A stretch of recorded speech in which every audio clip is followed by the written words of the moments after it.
earthquake.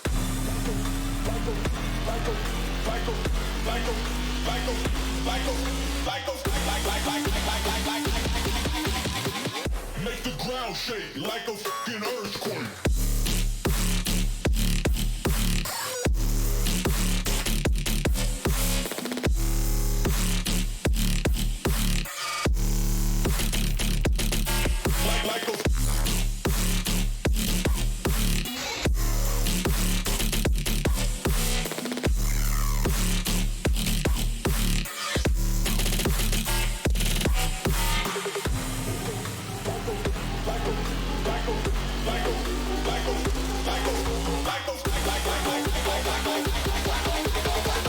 Make the ground shake like a fucking earthquake.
Make the ground shake like a fucking earthquake.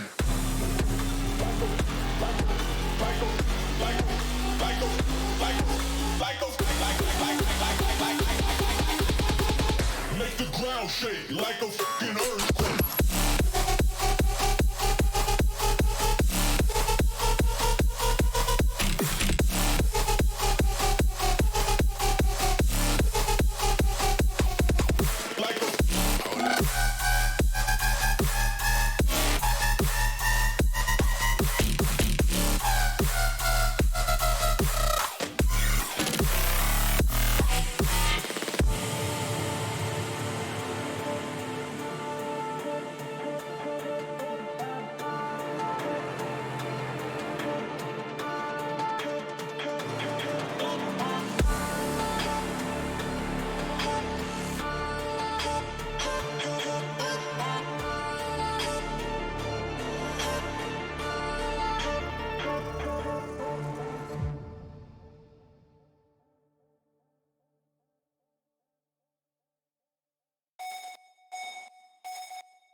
Hello?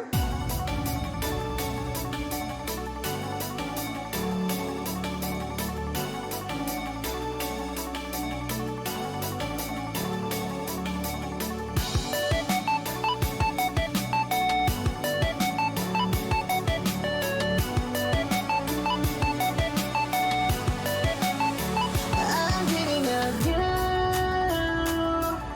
Oh, oh, oh, I'm dreaming of you.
real clockwork soldier.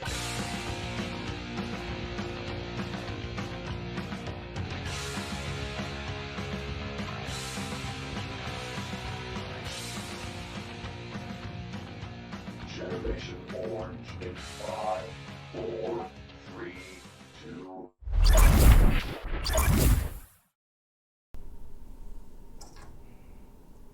What's up, everybody? Welcome to Generation Orange. This week we're going to have a very special show. We've got a very special guest lined up for later today, AJ DeLaGarza.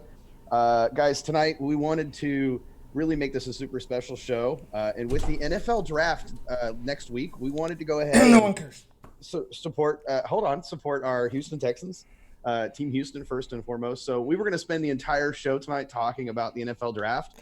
And when we called AJ, we were going to talk NFL draft with AJ. Wait, I thought we were going to talk about CONCACAF Champions League final. That's why I wore my Tigres shirt.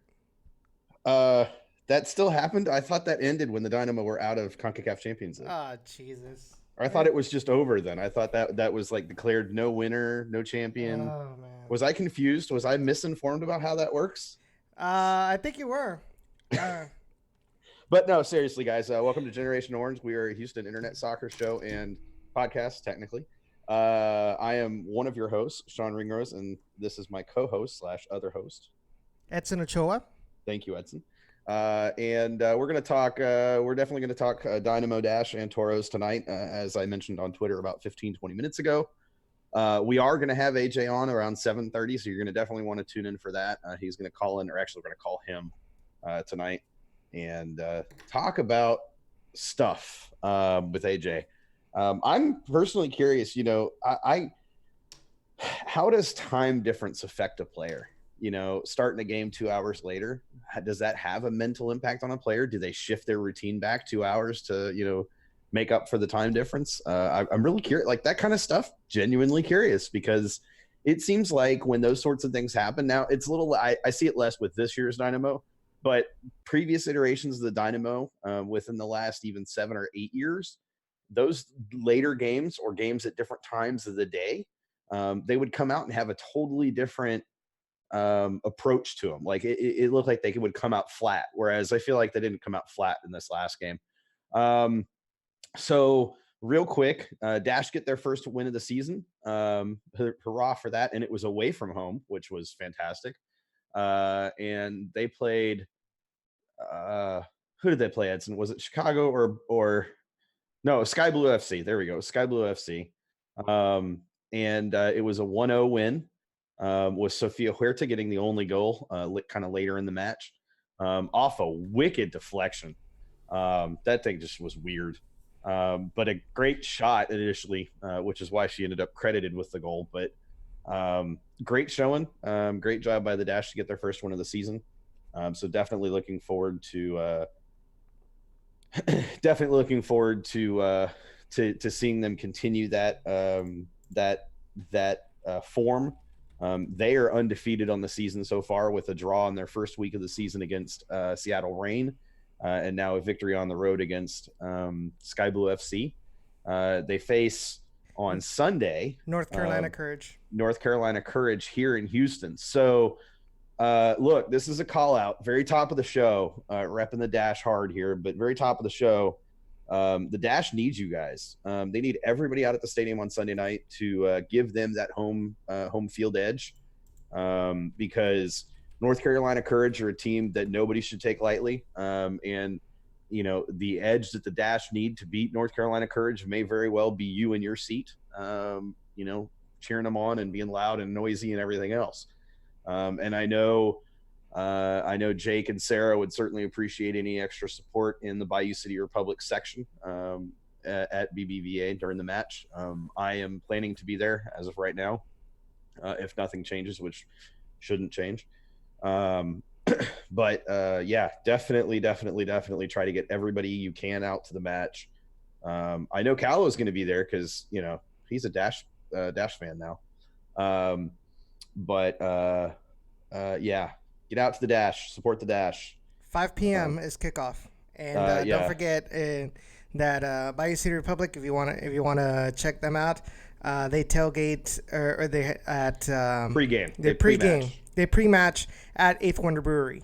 Yep, So. they do. And word of advice, get there more than an hour early at Eighth Wonder. If you want to pre-match with them, if you get there an hour early, they're likely headed to the stadium at that point to set up and kind of arrange things in their section because they have their drums and their stuff that they got to set up. And by the way, if you haven't been to a Dash match in over a year, if you went one of the first 2 seasons or first 3 seasons, then you're missing out.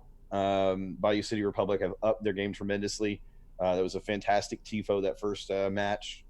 Actually, it had 2 tifos, one supporting Amber Brooks and then the Y'all Means All, which is still by far one of my favorite tifos I think ever of any league in any part of the world. Just an incredibly poignant statement, to say the least. And then the drums, I already mentioned that, but the drums really such a huge improvement for them. And the drums are loud. Go be part of that. Go help them be loud and cheer loud and give the players that extra edge and that extra energy, in the last minutes to secure that win. Because I would love to see the Dash continue and being undefeated and win 2 in a row against to win a second match and win it against North Carolina Courage would definitely be a statement win to the entire league and to all of the NWSL fans out there that the Dash are for real this year. And I think it would be a huge confidence boost if the Dash could come out and end up winning that match on Sunday. And I'm believing they have the players. I'm believing they have the team to do it. And I guess we'll see on Sunday. But like I said, get out there, man. Every one of you get out there if you can. Tickets are not expensive. You have no reason not to, unless you have something going on. That's different. But if you don't, try to get out there. And as Cisco notes, a flag can be a drum. If you go and stand in the Bayou City Republic section and you got a flag, use the flag and turn your butter to make noise. It works. Trust me. I can vouch for Cisco on that one. Yep.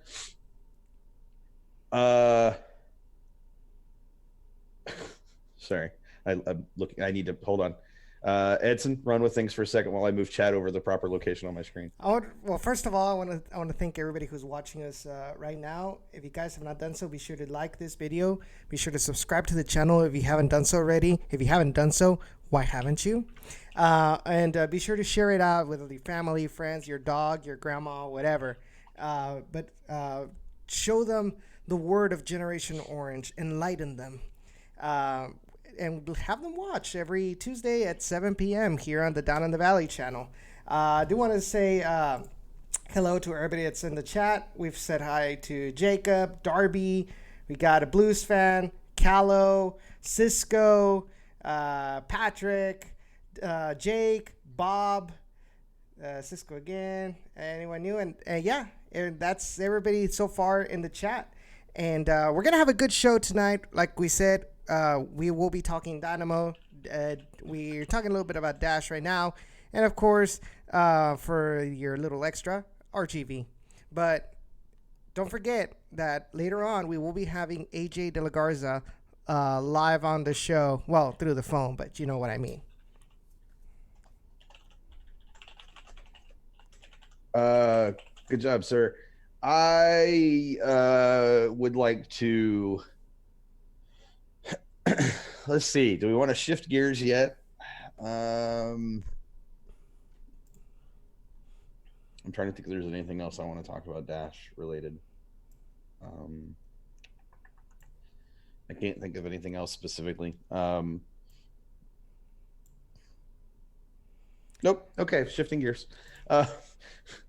That was easy. Hashtag that was easy. I need an easy button, like a Staples button. Just that was easy. So easy. Let's talk Dynamo. Edson, I'm going to toss you a question. What going into the match or coming out of that match on Friday night in LA?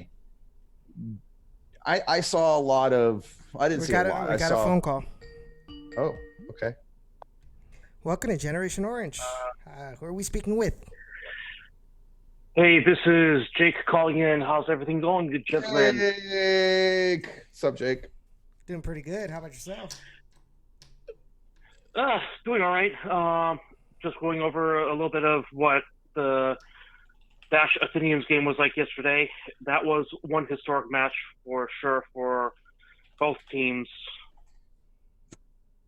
Yeah, how was that? I saw your picture from out at Houston Sports Park yesterday evening, and I saw that you got was that an Athenian scarf that I saw on your saw around your neck, Jake?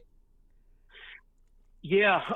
Long story short, a little bit of a history of how this game formed and everything. I was a San Antonio Athenians supporter as well back in 2017 when the WPSL started up. That's the Women's Premier Soccer League, and it's a Division II league on the tier scale.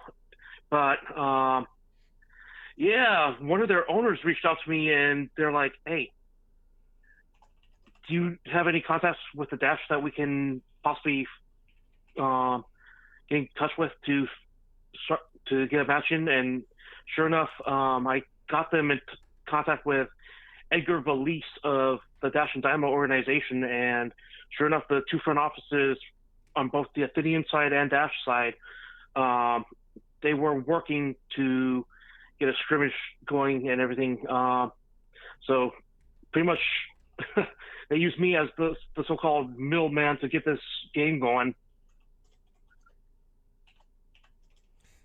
And well, first of all, I'm pretty sure Harry, my San Antonio friend, would be very happy to have the Athenians play with the Dash. But as far as the game is concerned, how was that? Did the Dash, because it was close to their previous match, during the league against Sky Blue, did they end up using bench and reserves, or did some of the first team starters actually played a couple of minutes in this match? It was mainly the reserves and the players that are coming back from injury, such as Christy Mewis. She was in there for a good 80-some minutes. And then we also had Kaya Simon as well. Kaya Simon played a full 90 minutes just to get a game under her belt, just so she can start building up her form again. But yeah, it was mainly the Dash's reserves versus the Athenians' first team. The Athenians are within their preseason for the United Women's Soccer League. They made the jump from the WPSL League to the United Women's Soccer League. So as far as I know, they'll be coming back to Houston as well to play the Houston Aces sometime this season. So I'll try and keep tabs with that and everything. But yeah, it was a great game. Both positives from both sides. I think the Dash scored five goals, and then San Antonio had some awesome chances as well. Jen Cooper was on hand as well, giving some commentary as well. So it was an awesome preseason scrimmage for not only the Athenians, but at least our reserves for the Dash as well got some quality game time in, just so they can polish off some of the rust that's already started to form and everything. So the teams are in a good place right now. The reserves, they look awesome. Devin Kerr, she was good in goal. Bianca Henninger, she did pretty decent during the first half. And then here's a kicker. Bianca Henninger was brought in during the second half as a field player, which blew everyone away. All the Dash fans and everything were tripping out. We're like, Clarkson, what are you doing? What kind of Jorge Campos is this? That's amazing. What are you talking about? Oh, I would have paid money for that. That's awesome. Oh, yeah. Michael Cox from Keeper Notes. He'll have a lot of photos uploaded of that, and it was awesome seeing B out there working as a field player. She came in, I think, as a wing.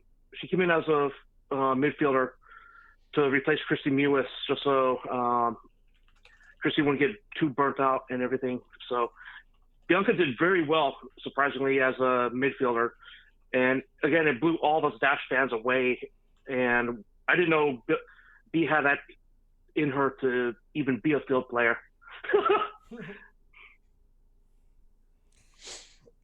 Yeah. So, yeah, go ahead. so I was going to ask Jake, because I didn't get a chance to watch the Dash match on Sunday.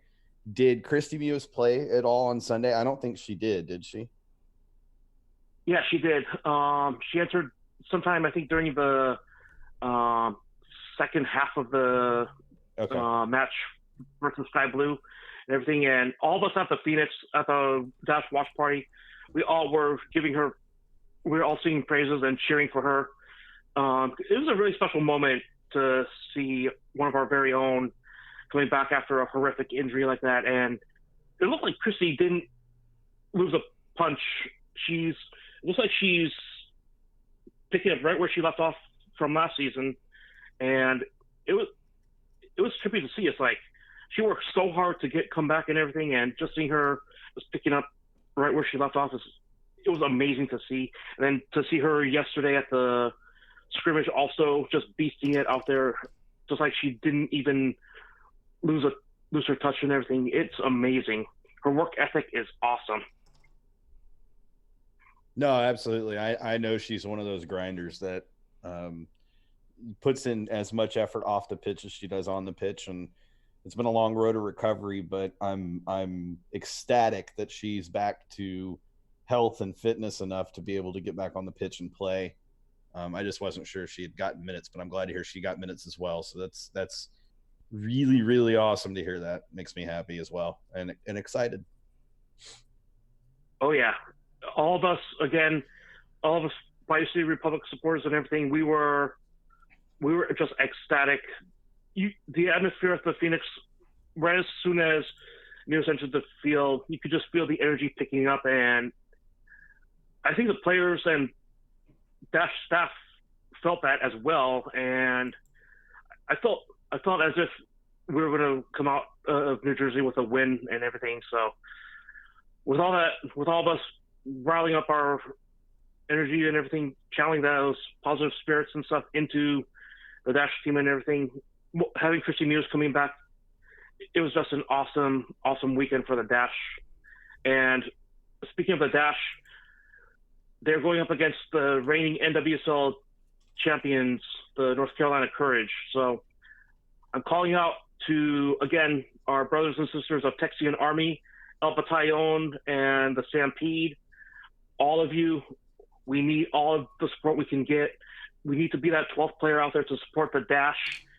Come out, support your sister team and everything. Come stand and cheer with us at Section 137 with the Bio City Republic and everything. We need your support more than ever this Sunday.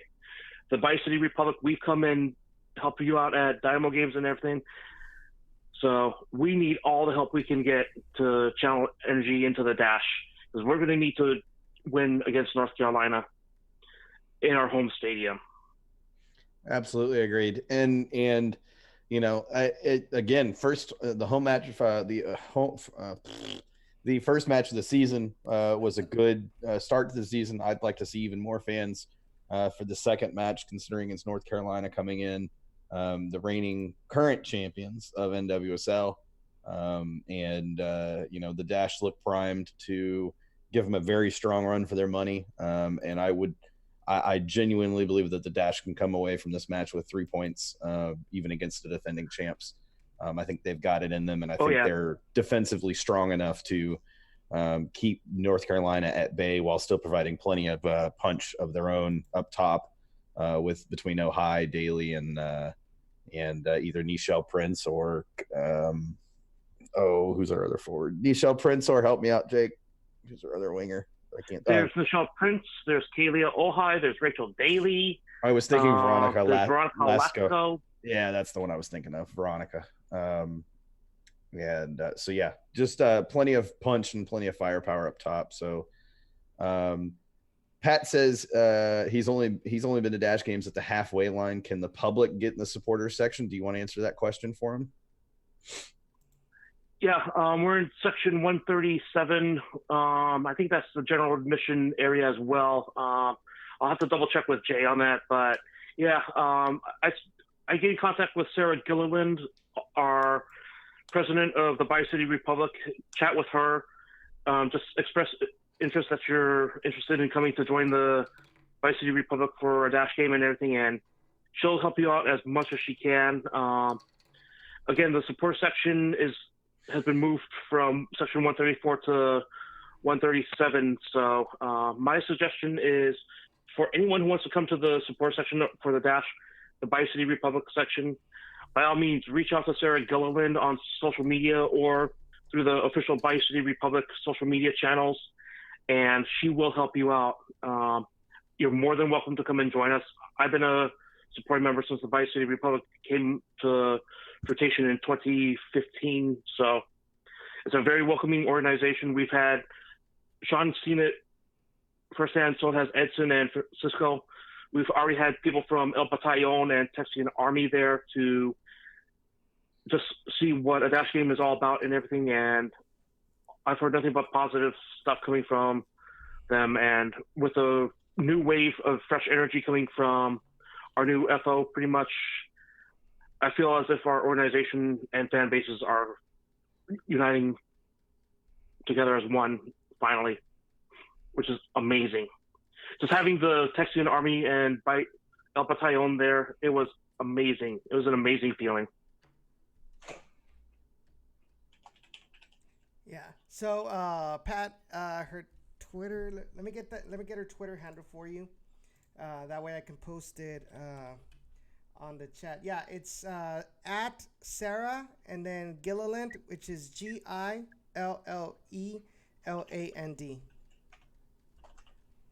So get in contact with her on Twitter, and if you have any other questions regarding Bi-City Republic, go ahead and ask her there. They'll be more than welcome to accommodate you all. Yep, and come in pregame with us. We always hang out at Eighth Wonder Brewery. We usually start pregame about 3 hours prior to kickoff, and then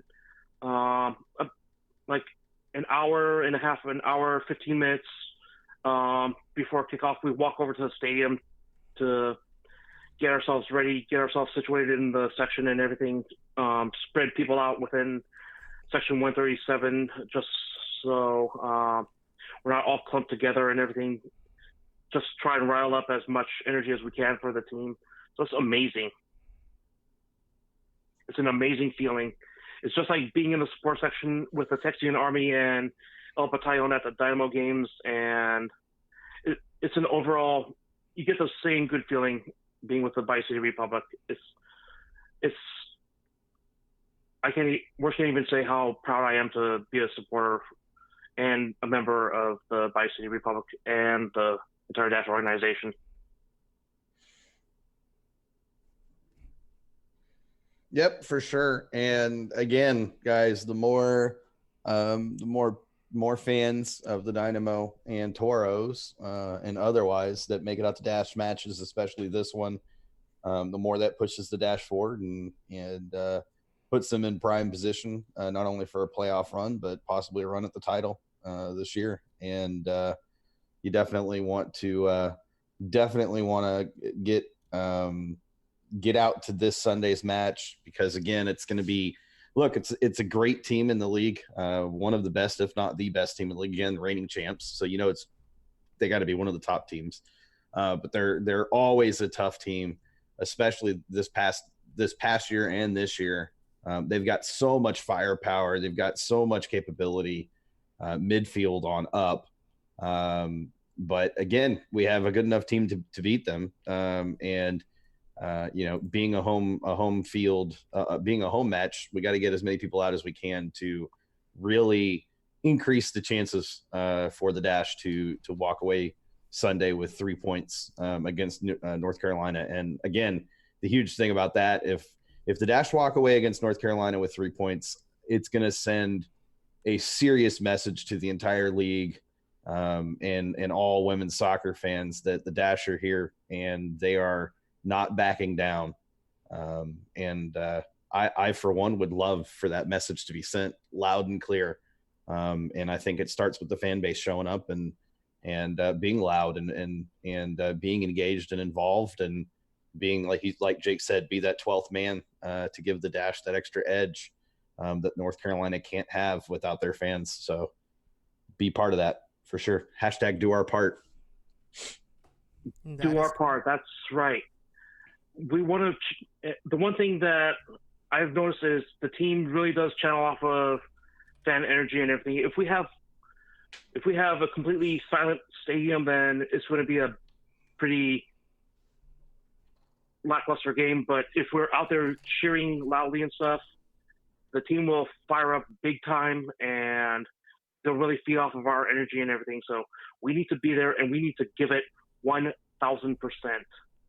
So absolutely. If anyone comes to the game, if anyone comes to the game this Sunday, just like Sean said, just like Edson said, come and find me. I'll be more than welcome to get you guys a drink or something. For those people who are of age, I'll get you a beer, and for those who are not of age, I'll get you a refillable souvenir cup, so you can go around and get as much Coke or other types of soft drinks you want. So that's going to be my gift to the new supporters that come in and everything for the Dash games. That's awesome. Well, hey Jake, we have to let you go so we can start prepping to get AJ on here in just a couple minutes.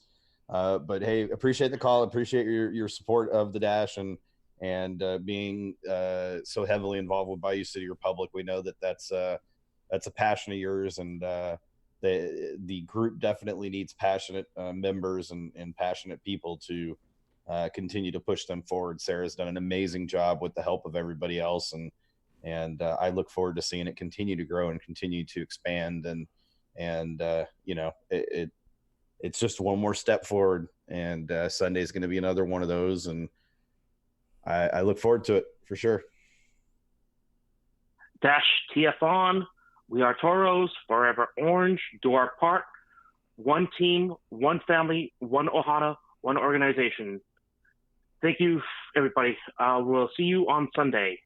Later, Jake. Aloha. Thank you, sir. Yep. Later, See you Jake. Sunday, man.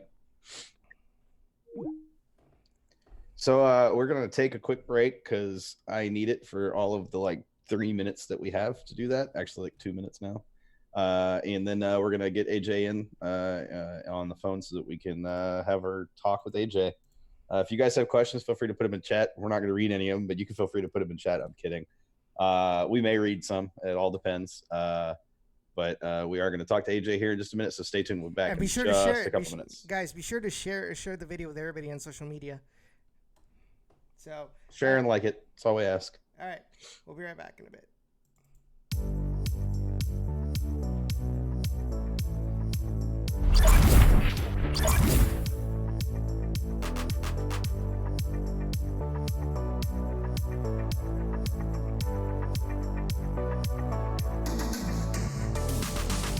I was lost in a foreign land. Knew where I was, but now where I stand. I left the rain for the desert sand. Went far away to find who I am.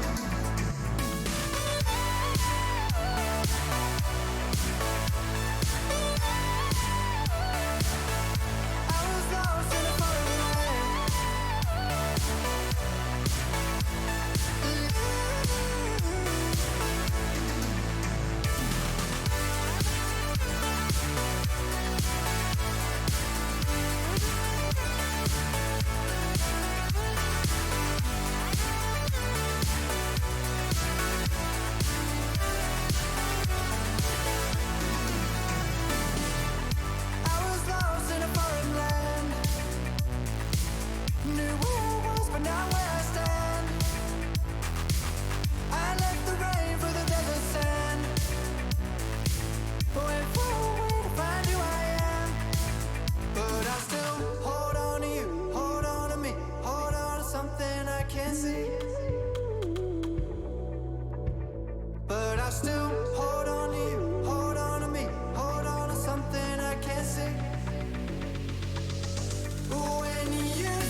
All right, guys, welcome back.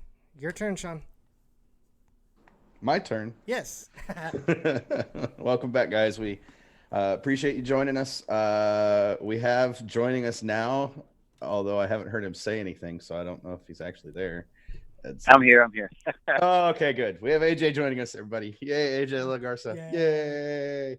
So, AJ, I'm going to start this by asking you a question that is totally not Dynamo related, because I know it's going to be one of those questions you're going to be like, oh yeah, that's awesome. So we had a guy in our chat a few minutes ago. We were talking Dash to open the show, and he said, "Yawn, how boring. I'm out." What do you say to people that feel like NWSL and Houston Dash are boring? Yeah, that's tough to hear.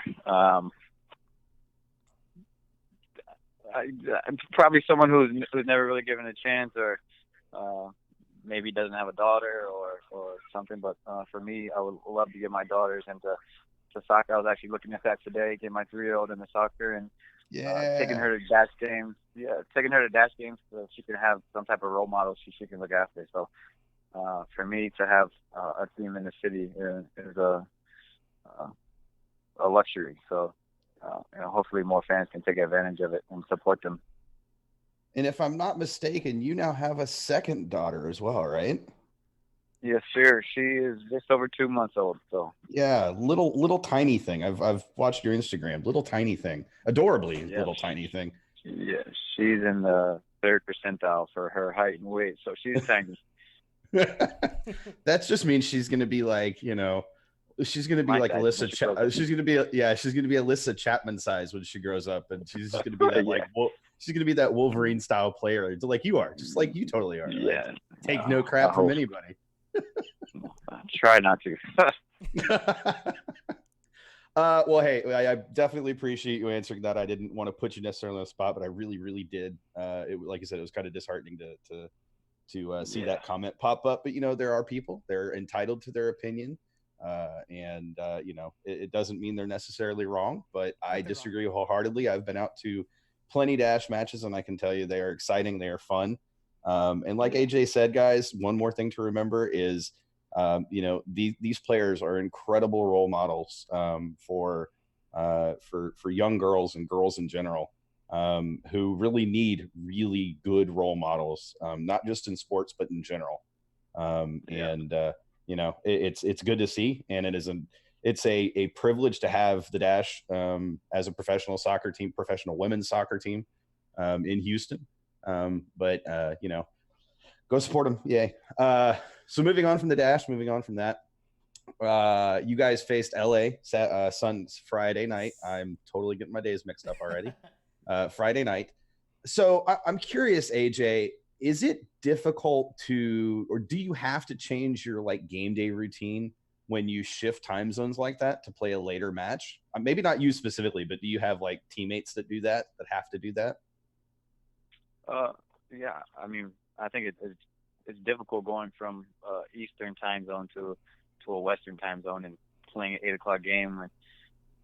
Normally, your time in your body, it's 10 p.m. and usually it's sleep at that time. But that's why we go a couple of days early to try to get acclimated a little bit, as much as you can. But yeah, I'm sure I was yawning before the game or something, and I didn't have my best performance. So. Yeah, it's always tough though going to the West Coast, and I think statistically in this league that has shown in results from any Eastern team going to the West.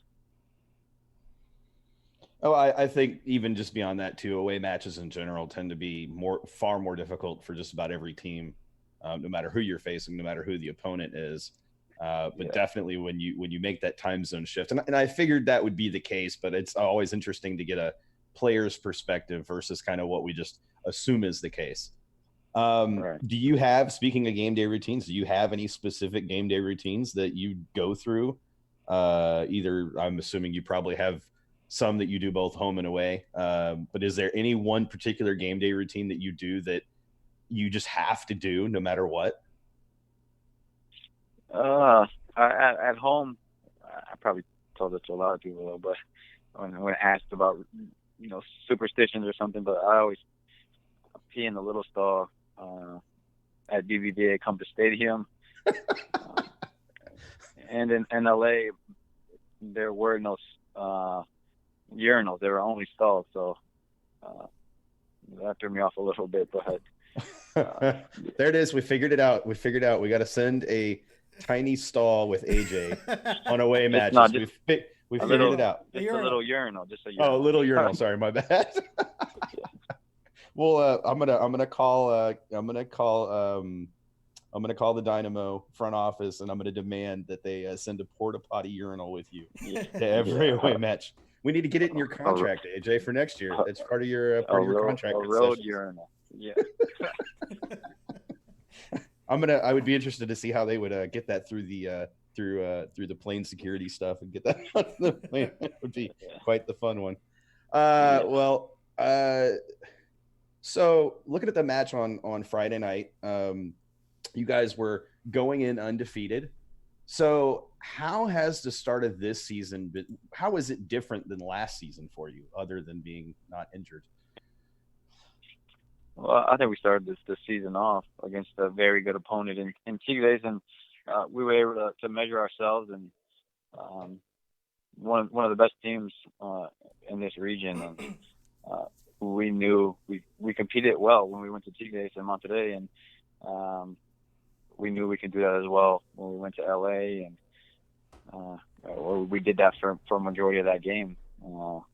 Obviously, a couple mistakes on both ends of the field, but all in all, I thought we played really well and definitely deserved more than we left with.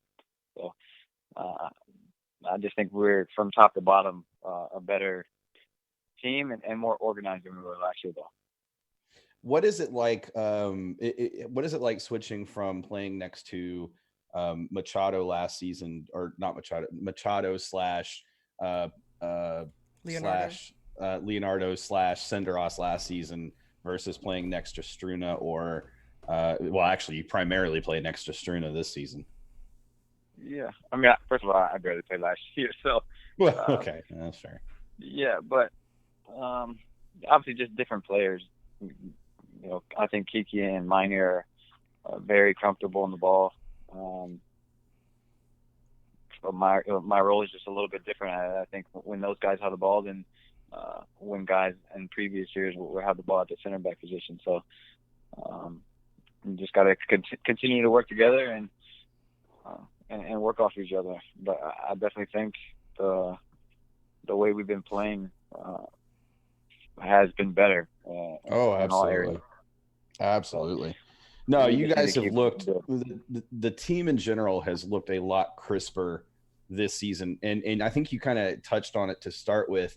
You guys essentially started your season out against Tigres, which shut up, Edson. Edson's a Tigres fan. You got to forgive him. But yeah, he wore his Tigres jersey to the stadium. I'm just saying. No, I did not. He didn't. Not. I'm just kidding. But he did wear it on the show the day before, or the day of. So yeah, I was being a troll, okay? I didn't get a choice of co-host. I didn't get a choice of co-host. That's all I'm going to say about that. But no, seriously, I totally just lost my train of thought going to. You were talking about going to Tigres and how that. Right. Yeah, and how that primed you guys for the season, because whether you want to say it or not, Tigres are easily one of the best teams in the region and would give any team in MLS a run for their money, if not beat them 99% of the time or 90% of the time. And you guys went into Monterrey, and while you left with a loss, you went in and you proved something. And I'm curious, did you guys, was that something you felt that as a team proved to yourself, hey, if we can hang with Tigres, we can hang with anybody? Or, type of thing, was there a little bit of confidence built and boosting from that? Yeah, I think you look on that Tigres roster, and every player would be a DP in this league. So, we can look at ourselves and be proud for the way we played there. We definitely created chances. We get an early goal maybe, and things kind of turn around for us there. But we held them scoreless until we were a man down and our center back on a second chance corner kick. So I think we were all proud of the way we played. Obviously not happy with the result, no matter who we're playing. But we were proud to leave there with our heads high still. Yeah, and you guys left a really lasting impression on the Tigres fans that were at the match. You know, people, Dynamo fans that were out there would tell me that Tigres fans would go up to them and say like that the Dynamo is a really great team. And honestly, like Tigres fans, they're not going to tell anybody this. So the fact that you guys left such an impression on them, you know, it just shows. It should show you all like that you did your job really well in CONCACAF. And I think that Tomas Martinez did mention something about that this playing up against Tigres and pretty much battling them for all 180 minutes. You know, it gave them the confidence, hey, if we did this to Tigres, you know, who's to say we can't do it with any team in MLS? Yeah, if we keep our mentality and just keep building, you know, I think we're confident in playing against whoever in this league. And as you know, in this league, anybody can beat anybody on any given day. So. And one of the things I did, we have noticed, and we discussed it in the previous show, is like it seems that this season the team is showing the same play style, not only at home but they're also away. It seemed, or at least watching it on TV, that the play style was different home and away. But it seems like this season, it's been consistent wherever they have been playing. Yeah, I think anyone wants to play on the road how they do at home, play free, but it's just not the case sometimes, and you just maybe not willing to take as many risks or just being cautious, whatever it may be. But we definitely want to come out with the same energy we do when we come home. We just need to, for sure, be more organized when we're on the road. I had a question and I blanked on it again. Oh man, no. I am just not having a good night. Oh, it was such a good question too. I thought you hung up on me. No, I wouldn't do that. That'd be terrible, man. No, that would be. Edson has control of the phone, so I can't do it anyway. So just a quick, easy question for you. I'll throw you a softball. Do you prefer, as a outside back, just in general, do you prefer going forward and being involved in the attack, or staying back and defending against, I don't know, a guy that's 6'4" and likes to throw elbows into your back? First of all, I don't like anyone 6'4", so we're good. We're good, AJ. We're good, AJ. I'm only 6'2". We're good. All right. Yeah, but I mean, for me, I've been a center back since I was 14 years old, so I think I kind of have that mentality of staying back and defending first. I'm a defender, and I know that, and my first priority is to defend. And I know I have Albert Elise in front of me who loves and is probably the most dangerous one-on-one player in this league. So at sometimes it's my job to just stay out of the way. So fans might not understand that, but you got to give him his space and let him do his work. And as you can see so far this year, he's doing pretty well at it. So he does his work. If I can solidify and help the back line, that's my first and main priority. And second is getting forward and supporting the team in the attack. And I definitely think I can do better on that. And that just takes in more confidence and more touches on the ball in that half of the field. So one thing, the question that I now have remembered, one thing I've noticed this season with this team, and it's different, I didn't see this last year, is even if the other team scores first or levels it back up or goes ahead, whatever the case may be, the team in general just seems to have like this calm response to it. It's not a desperation where I feel like in the past, and maybe not so much when you were on the pitch, but just in general, that there was a bit of a desperation, like, or even at times the other team would score and there would be this like mental lull where everybody would just be kind of like, well, crap, now we're screwed.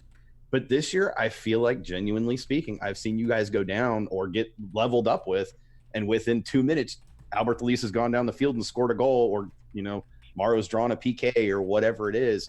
And you guys just seem to have this mentality this year. And maybe it's because you played Tigres and showed you can do it to yourselves. But, like, you guys just don't back down. Like, it's like those things tend to push you harder. And you're like, all right, cool. We got to come out. We got to really bust our butts to get it, to get back in this thing or to get ahead. And you find a way. And maybe that's the secret sauce this year. You guys are just finding a way to make it happen. And it's usually not the same way. It's usually a totally different way than anybody's expecting to see happen. But I'm just curious, like, do you guys, when you come together as a team after a goal is conceded or whatever, do you guys have, like, do you guys meet together as a team and say, all right, guys, calm down, we got this, we're still, they're nothing, we can still beat them type of thing, or what? I just think we always believe that we'll be in any game.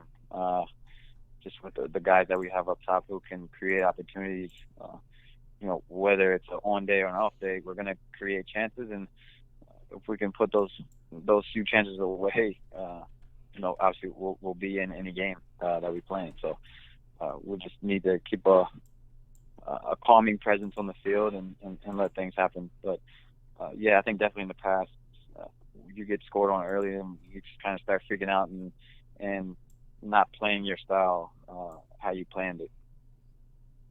Yeah, and like I said, it definitely shows. As a fan, I could definitely tell you it's visible in a very, very positive way. And so keep it up, guys. Keep it up. Tell them they're doing great. Keep it up. We love it. It's awesome. And it's been, like I said, I mean, you guys came out and your first 5 matches of the season have went undefeated. Your first loss was an away match, and we won't even talk about it any more than that. But I know you guys are going to bounce back on Saturday and come out and take it to, who are we even playing Saturday? I don't Columbus even know. Crew. Columbus Crew, thank you. Yeah. Take it to Rico's team. Ouch. I mean, it is what it is. Well, No love lost in the 90 minutes on the pitch. But, I mean, like, coming out and winning the first 5 matches of the season when you played teams that people, quote unquote, would like to say, oh, they didn't play anybody tough, anything like that, whatever, get out of here. I don't believe that 100% at all. Like you said, anybody can beat anybody. And so you have to come out and you have to play who they put in front of you. And to come out and do that in the first 5 matches of the season, I mean, there was only one other team that actually did that, and that was Seattle, and they lost the same week. So LAFC technically did it too, and they lost in the same week. So, it just goes to show it's tough to keep an undefeated streak longer than that, for sure. So I just wanted to make sure we had a chance to say that to you specifically, at how impressive you guys have been to start this season, and how exciting it is to watch you guys match in and match out, and how important it is on our end to do our part to keep you guys going, to be as loud and as engaged and as vocal as we can be to support you guys however we can, and to show you guys how much we appreciate the effort you guys give on and off the pitch, for not just the 90 but well beyond the 90. So thank you for all you guys do, AJ. Of course, appreciate you guys. So do you have anything else for him, Edson? So there's actually a quick question from the chat. So the question is, how would you rate Albert Elise versus some of the other top players that you've ever played with? Played with? Yes. Or against. I'll even let you go played against. You've played against plenty of wingers. Yeah. He's probably the most dangerous player I've ever seen 101 in my time in MLS. Obviously, having played with Landon Donovan, who was obviously very good as well, but Albert brings that edge and that pace that you just can't teach, and it's really, really hard to defend, as you can see in games. And he's still young too, so he's still learning and definitely improving. So it's fun to see, and hopefully he can keep producing for us. And I've noticed, I want to add something to that too. I've noticed that Albert seems to have matured tremendously since he's arrived here, just in his time here in Houston. And it's incredible to get to, I mean, it's a privilege to get to be a fan and watch that happen. He's now truly and is one of our own, but even more so to have watched that development over time and watch him become this, let's be real, superstar player in MLS and see his trajectory continue upwards, and that maturity just, again, it's an on the pitch thing. You can see his confidence is just blooming right now. And he's got that swag. He's got that swag. Yeah. Anytime he's on the ball, he's dangerous. So. Well, yeah, he's always dangerous. Edson, did you have anything else for AJ, or are we good to let him go? I'm sure he's got stuff to go handle and do. Nah, that's it from my end. Well, AJ, hey, we appreciate you joining us, RGVFC man. legend. We appreciate you taking time out of your evening to come on the show and hang out. We definitely appreciate you in general being engaged and involved. Man, go out there and win it on Saturday. So we can have some more positive crap to talk about because we've got plenty of positives so far. I want more. I'm hungry. Sir, you got it. We all are. All right, later, AJ. Thanks, man.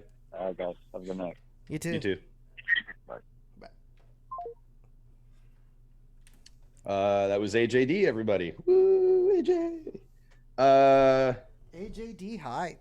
So Jake says at least Shred's defense is like nothing, just like Ohio, Daly, Prince, and Latsko. And then he also says Morrow has that quality as well. And I don't disagree. I think the one thing I'm seeing with Morrow right now over this kind of 2-game stretch where he's struggling a little bit, maybe even 3-match stretches, I'm seeing kind of a dip in confidence. He's struggling to kind of figure out how to get himself back out of it. Mm-hmm. But that's true, I think, with just about every striker. They go through those kind of ups and downs, those ebbs and flows. And it's just a mental thing of being able to remind yourself that, hey, I'm good enough to still do this no matter what. It doesn't matter who I'm facing, I can still score. And it doesn't help with the match against San Jose, where you felt he had the confidence to take that pen and ended up missing it. That doesn't help at all with your confidence. I know we saw it with Carlos at RGV as well, where I know in one of last week they mentioned us that after the match, he continued to try and practice his shots and he just couldn't make it in. And so he was feeling he looked very, very frustrated about it. But you've mentioned it before in other in previous shows, is that in these cases, all it takes is to score one goal to get his confidence back up. Oh yeah. And I mean, you saw it. I mean, God, we'll get into it later talking about the Toros, but again, it's like a floodgate thing. You get that one, you kind of get your confidence back, you get that mentality back, and it's like anything is possible. And we'll talk about that later though. I mean, but damn, go RGV, some of those Toros, Jesus. But let's continue talking about the Dynamo. So obviously we could have brought up with AJ. We elected that we didn't want to because we know it's probably not something he really wants to talk about right now. But the incident that was a PK with Zlatan, the 6'4" jackass that he is, who some fans, Dynamo fans, felt that Zlatan initiated the contact and essentially created a situation where AJ had one choice, and that was to foul or be taken to the turf. And I don't disagree with that statement. That is something Zlatan definitely did. He definitely created the situation for sure and initiated the contact. But on the flip side of it, and I don't fault AJ, I don't. In my opinion, there's no reason AJ should be lined up against marking a 6'4" guy.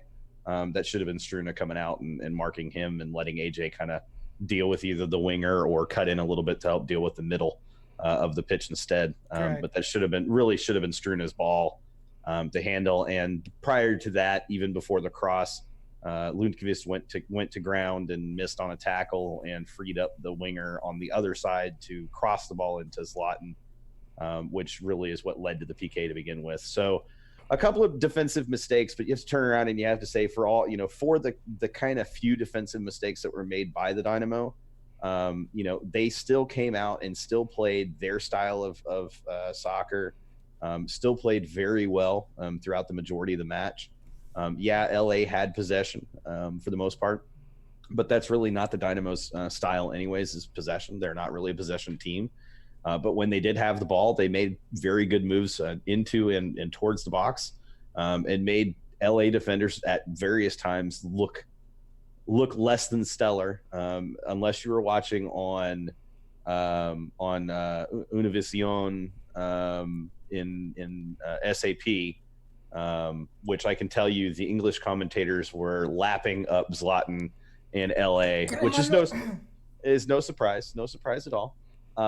They do that. Like most. Did you see how they almost fainted when he did that karate kick pass? Oh yeah, no, it was like, dude, get it out of your mouth. It wasn't a karate kick. I mean, he flicked his heel backwards and tapped the ball to the side. And the thing was, there was no Dynamo player around the guy that he was passing the ball to. So if he flicks it anywhere within like 30 yards, the guy was going to get there. So yeah, to act like they did, where they were literally slobbering over it, was just ridiculous. And for the most part, it was that way throughout most of the match. I only kept that on because I frankly didn't care. I tend to tune out most of the commentators anyways and focus on the actual play on the pitch. But still, it was, and there was even one moment where they showed I think they showed AJ, and they said some guy on LA's team. They said that they were showing some guy from LA's team. And I was like, what? That's AJ DeLaGarza. Like, that's not even an LA player. Like, they couldn't even tell the colors were different because they were wearing the Parley jerseys. Yeah. And we'll talk about that in a little bit too, about those Parley jerseys and MLS's weekend of dark versus light, which is really what the entire weekend ended up being. Because I'm kind of curious to get your thoughts on it. I didn't like it. I don't like that they do the entire league that way. I think that there should be a little bit more of a difference between teams, other than just dark versus light. And at least keep their color scheme for some, something. I don't care if it's I mean, it can be dark versus light, but give every team a design of some kind, and make it different team over team, so that if I'm watching, LA versus Houston, and then I watch Seattle versus Chicago the next night, I'm not watching the same thing. So kind of like in the NBA with their city inspired kits. Something like that. Some kind of something. Something that's just, it still gives credit to the fact that they're doing this thing, but it also gives credit to the fact that these teams are individual teams. They're not, yes, it's Major League Soccer, but not everybody has to wear the same damn uniform. Mm-hmm. And I don't think there's any reason they couldn't do it. And I think, to be honest, if they did that, they would sell even more of those jerseys, because they would, but how would they sell more if they're a limited supply? Well, because they could make a run of, ones that they could sell to fans directly that aren't the signed team jerseys, signed player jersey ones. If I'm a Houston Dynamo fan, they could make a run of a third kit and make that the third kit for all teams, and have every team have a slightly different team oriented or city oriented design that fans can buy throughout the season, and charge a little bit more for it, and let the extra go to charity, let the extra go to, let the extra go to the team's choice of charity. I don't think there's any reason they couldn't do that. And then there's no reason they have to wear it just 1 week in a season. They could do 2 weekends a season that way. But I just feel like just having every team wearing the same jersey, if I'm a Chicago fan and I have a friend who's a Dynamo fan, and they both had Parley jerseys that were the same, that were both dark colors, if we have a same match and we're wearing the same jersey, that's not cool. You know what I'm saying? That's what I'm talking about, is that right there. Like, it just creates a situation. They lost identity. Thank you. Yes, you lose the individuality. You lose the uniqueness of what makes a team. What makes the teams unique in their own city it's interesting that we bring this up, because it's this whole thing about franchises where it's a single entity kind of thing, and I think this Parley dilemma, or I don't know if you want to call it that, it just brings out that this isn't a club per se, but you know what it is? A single entity league. Yeah, and actually, speaking of that, I saw from Sporting KC's SB Nation fan blog earlier this week, and I think it was yesterday that this came out. They mentioned that they had been hearing rumors that at the MLS owners meetings, there have been discussions that have taken place about increasing the salary budget, which is currently just around or just over 5 million, increasing that up to like 13 million per season. But doing away with TAM and GAM players and just making them on budget players instead, or doing away with TAM, GAM, and DP players. So instead of having a designated player, you just have to have all your players fit underneath your like basically a 15 million salary budget or salary cap. And I look at that as a Dynamo fan. I didn't plan on discussing this at this point, but I want to discuss it now because I think it's interesting. I look at that and I think as a Dynamo fan that would be fantastic because that would all be supplemented from MLS. So Dynamo ownership, it wouldn't matter how much money they spend because MLS is paying for the salaries. So then ownership is really only having to pay for operational expenses, not salaries. And so if you have a 15 million salary cap, that means, if the Dynamo are currently spending, 6-7 million, essentially, if they're only spending that on salaries right now, that means they could bring 9 million worth of players. With the way that Matt Jordan is, that's like 50 players. That's like, we could literally do because we've talked about this. We could literally have 2 full starting 11s plus a full bench. Plus a couple of players for the Toros. easily. And so I saw that and it made me think and it made me curious. And I think it would actually improve parity tremendously in the league because, which there's parity, but it would improve parity even more because now your teams that are currently spending that amount of money, they wouldn't be bringing in anyone new. That they would just be stuck with what they have. Mm-hmm. But like your Houston Dynamo, they'd be bringing in, they could bring in a couple of high-priced players because ownership wouldn't be paying for it. And I have a feeling that teams like Atlanta United would be so against that because then they wouldn't be bringing in their Barcos for 13 million or, you get the point. Which they could still do that because transfer fee can be amortized across the number of years of the contract. So if they had a 6-year contract for Barco, then they could, 13 million across 6 years is not that big of a deal. Okay, I see what you mean. So it's like 2 million essentially per year, 2.5 million or 2.25 million per year. So, I mean, yeah, it hits the salary budget, but it hits it differently. And I mean, that's how the NFL works. They've got their minimum salary cap and that sort of thing. And, but I'm curious by it. I think the idea has merit. I think it would erase fans' frustrations, at least here in Houston, with the ownership doesn't spend enough money. I think it would become very clear very quickly which teams spend and which teams don't, because everybody would have the same cap space to spend.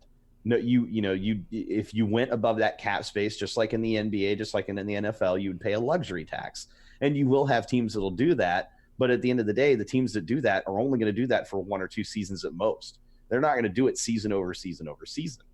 And with the GM like Matt Jordan, who is master at working the salary budget and master at working salaries, it would be perfect for him because he would have money to spend, but he would still have the kind of confines to work within to maximize it.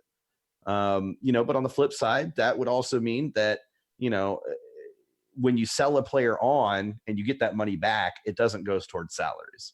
So that would be a drawback to that style of, that kind of move forward, is you no longer get that money back in a way that allows you to increase your salary budget.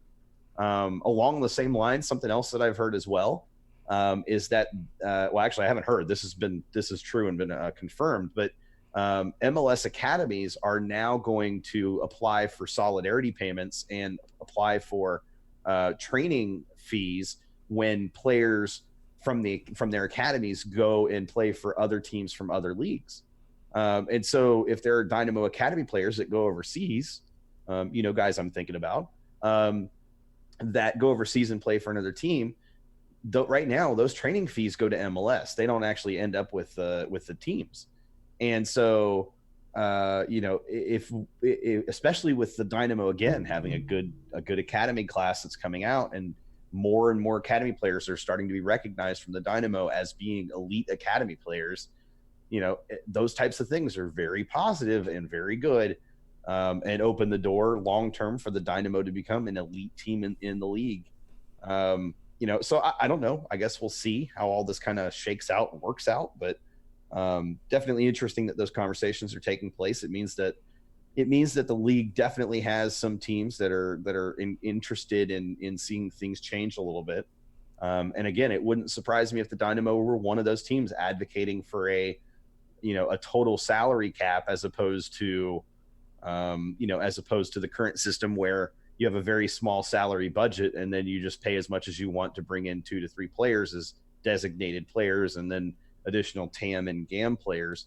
I think it would tremendously level the playing field, and it would give the Dynamo a couple of name players easily, that would definitely be players that would be recognized throughout the league and throughout the MLS fan base as being players to reckon with, not players to just ignore. So do you feel like this is something that was brought out because of this year's showing in the CONCACAF Champions League?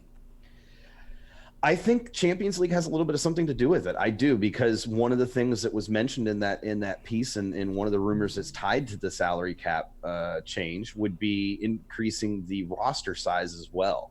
From the current, I think the max is currently like 28 if you have your 4 or 6 supplemental non-roster players or off-budget players, something like that. They've got like 6 slots that are set aside that way. It would eliminate those, but it would make it, or not eliminate them, but it would make it, they would add additional roster spaces to help level the playing field against CONCACAF teams like Tigres and Liga MX teams specifically that have, maybe not a full second 11, but have, far deeper rosters that are able to handle the grind and the harshness of so many matches in so many days, in so few days, and also make sure that the league schedule isn't impaired, or isn't, not league schedule, but league matches aren't affected by CONCACAF Champions League play as much, and also open the door for things like this extra international tournament between Liga MX and the US that they want to run with 4 teams from each side playing for a champion, some kind of championship, and the other types of, championship opportunities or trophies tournaments that they want to run throughout the season.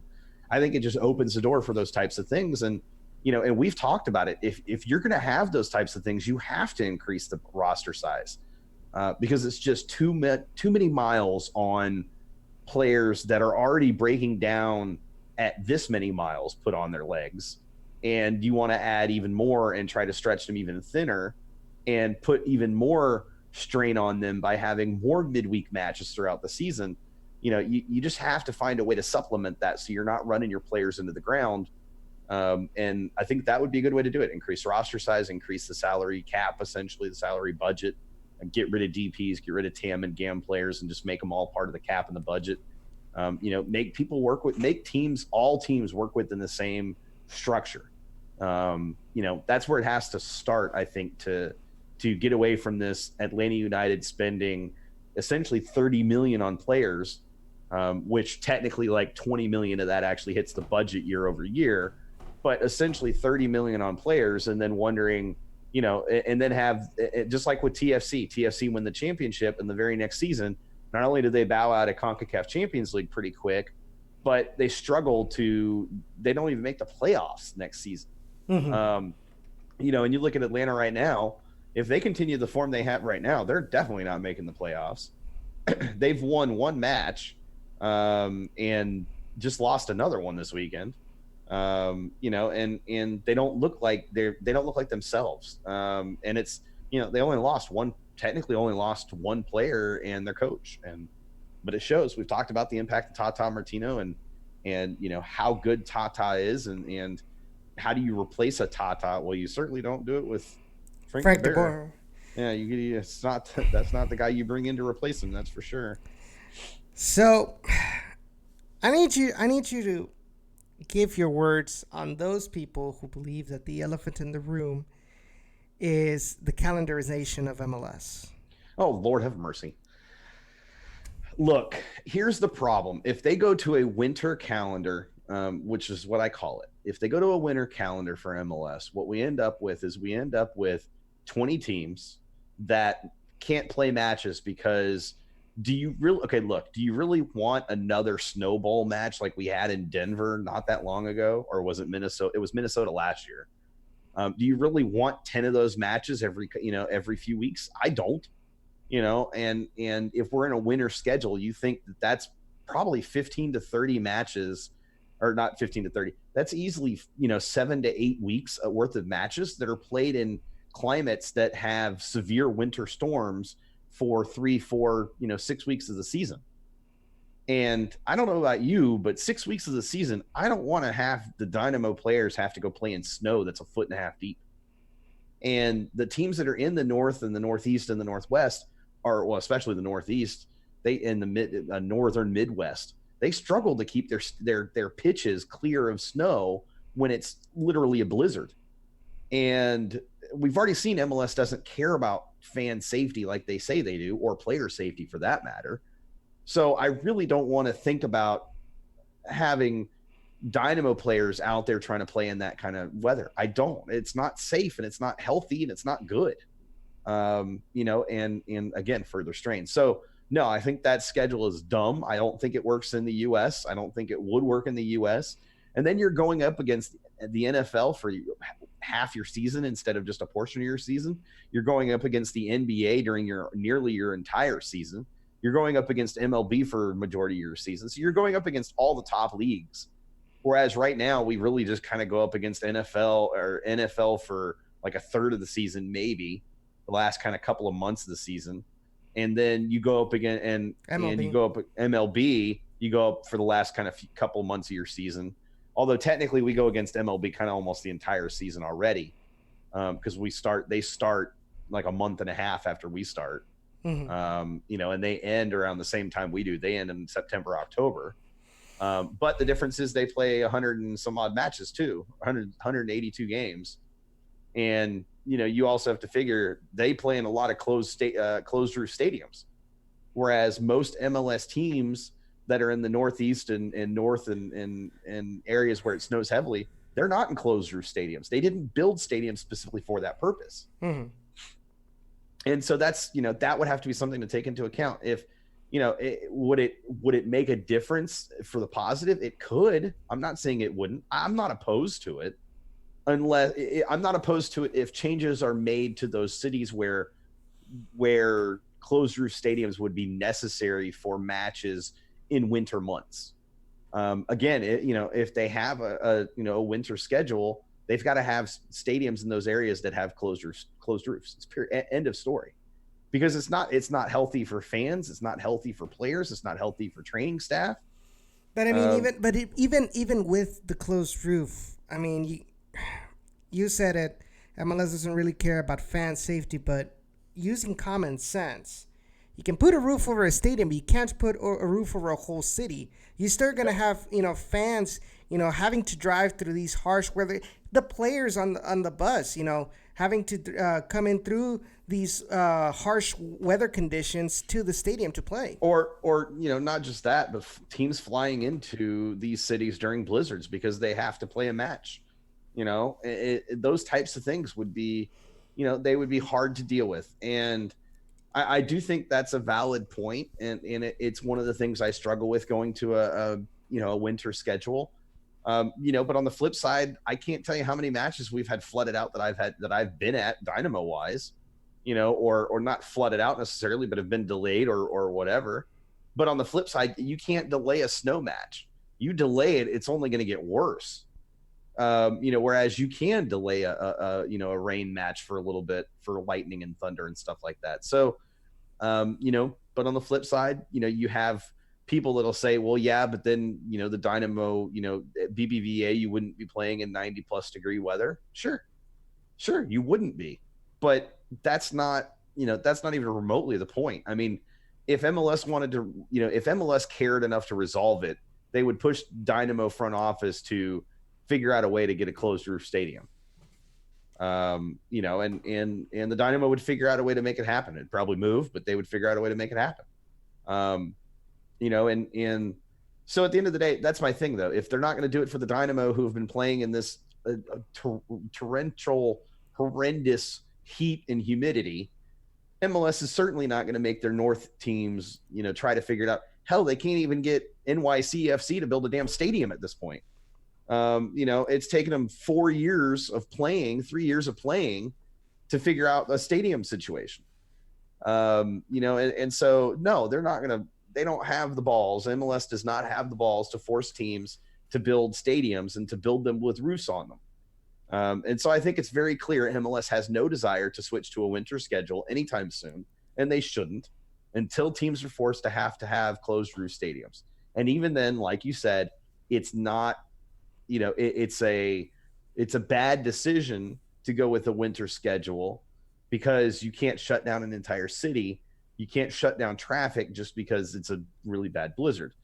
But I do, throw it back at you at least a little bit, Edson. I'm not going to let you get away with it. NFL does it. They've got Green Bay. Green Bay's Lambeau Field does not have a roof over it. Fans still show up. Hell, fans are out there in negative temperatures, not wearing anything on their above their waist, except for body paint. So, but I think there's a point there even still, which is that MLS right now is just not in a position where it makes sense. It doesn't make sense right now. With the NFL, players are taking a rest every couple of seconds of play.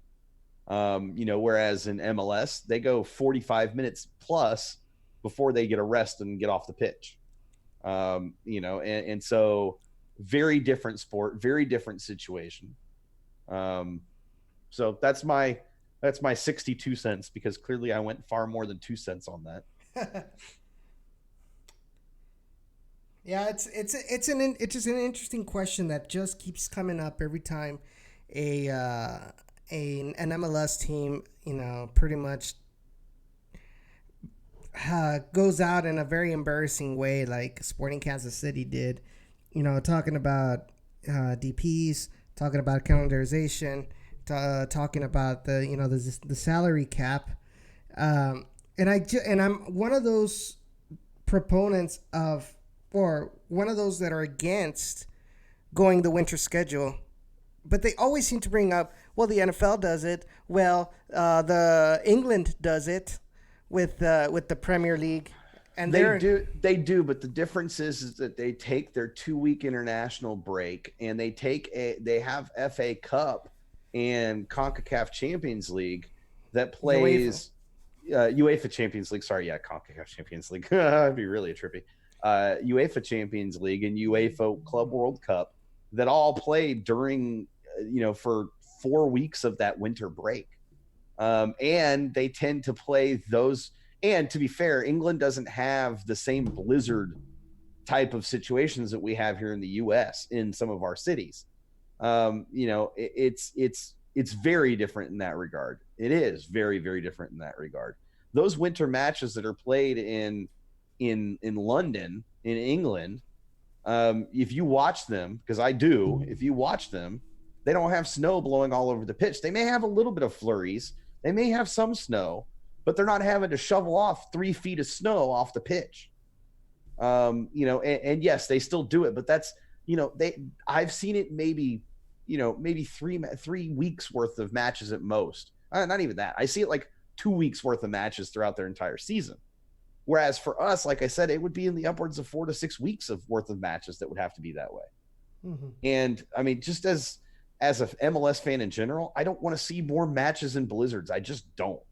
It's not a good look for a league. It's not a good look for the sport. It's not healthy. I definitely agree.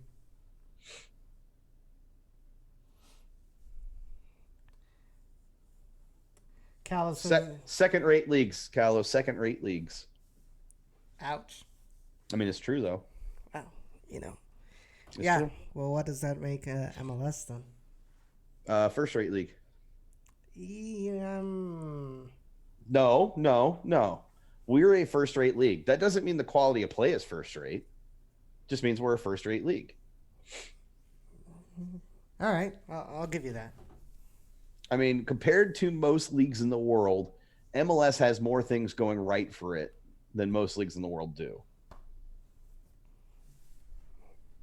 It's more organized than most leagues in the world. That's true. You know, and there are other things too. I won't go into right now. I don't feel like it. I don't think that's a good topic. So we got 40 minutes left, and you know, You were gonna ask me a question before Jake called. You remember what it was? It was talking about the LA Galaxy match. Oh, no, I don't. I really don't. I'm not gonna remember it either. But that's okay.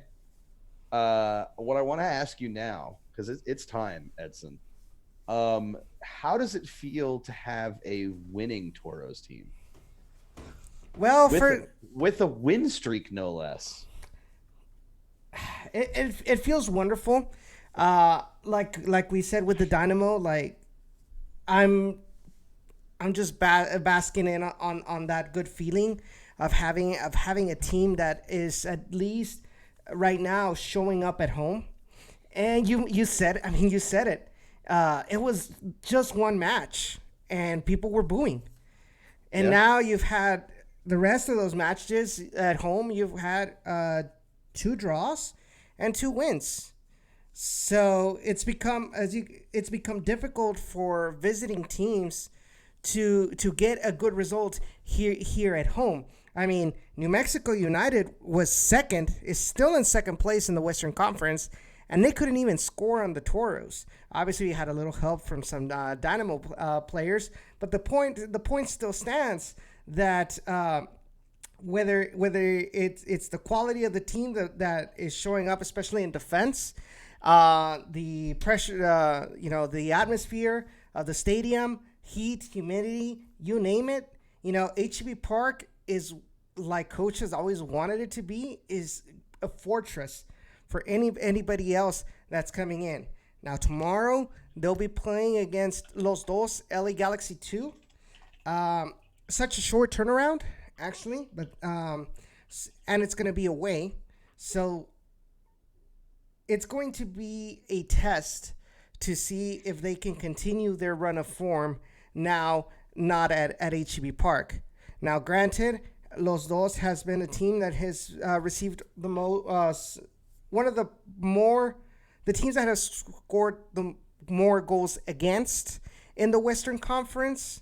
So it might make things a little bit easier for the Toros, especially this Toros offense that has kind of gained their ground, gained their confidence, especially with this 5-2 win against Las Vegas. Then hopefully we can expect a really good result, because the next match away, which is going to be also midweek next week, and I think that one's going to be on Tuesday, it's going to be against the first placed Portland Timbers 2. Fun times. Two teams. Two teams. So also want to give a huge shout out to Ray Silva for his question for the absolute major tool that is Eric Winalda. As you are well aware, I am not a fan of Eric Winalda's in any way, shape, or form. I think the guy is not just a tool. I could use another word, but this is a family-oriented program. Tonight only. For tonight and tonight only, it's family-oriented. We had AJ on, so of course it's going to be family-oriented. But tell me how you really feel. Eric Winalda, no, that's how I really feel. Eric Winalda's a tool.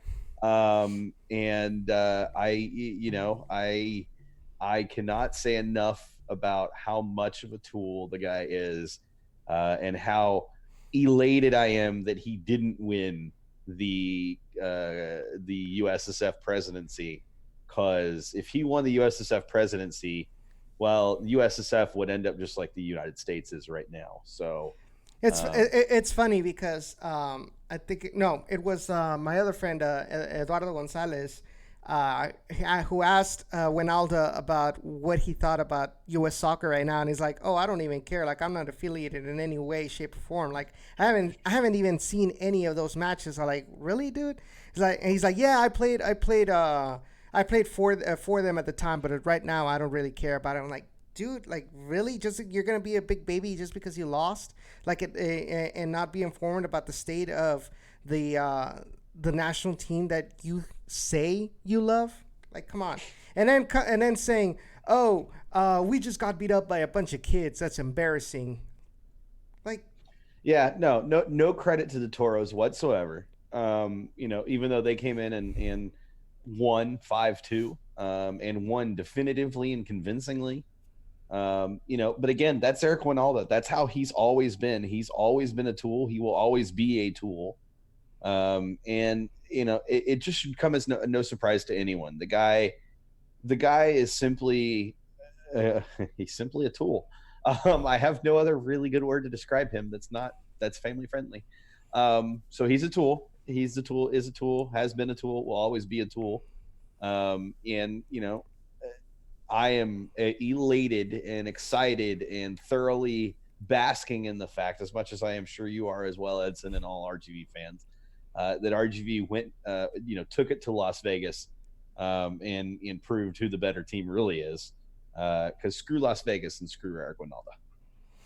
and we mentioned it last week on the show that we felt that 5-0 win against Tacoma by Las Vegas Lights at home kind of pretty much sugarcoated what Las Vegas really was, especially away, and it showed.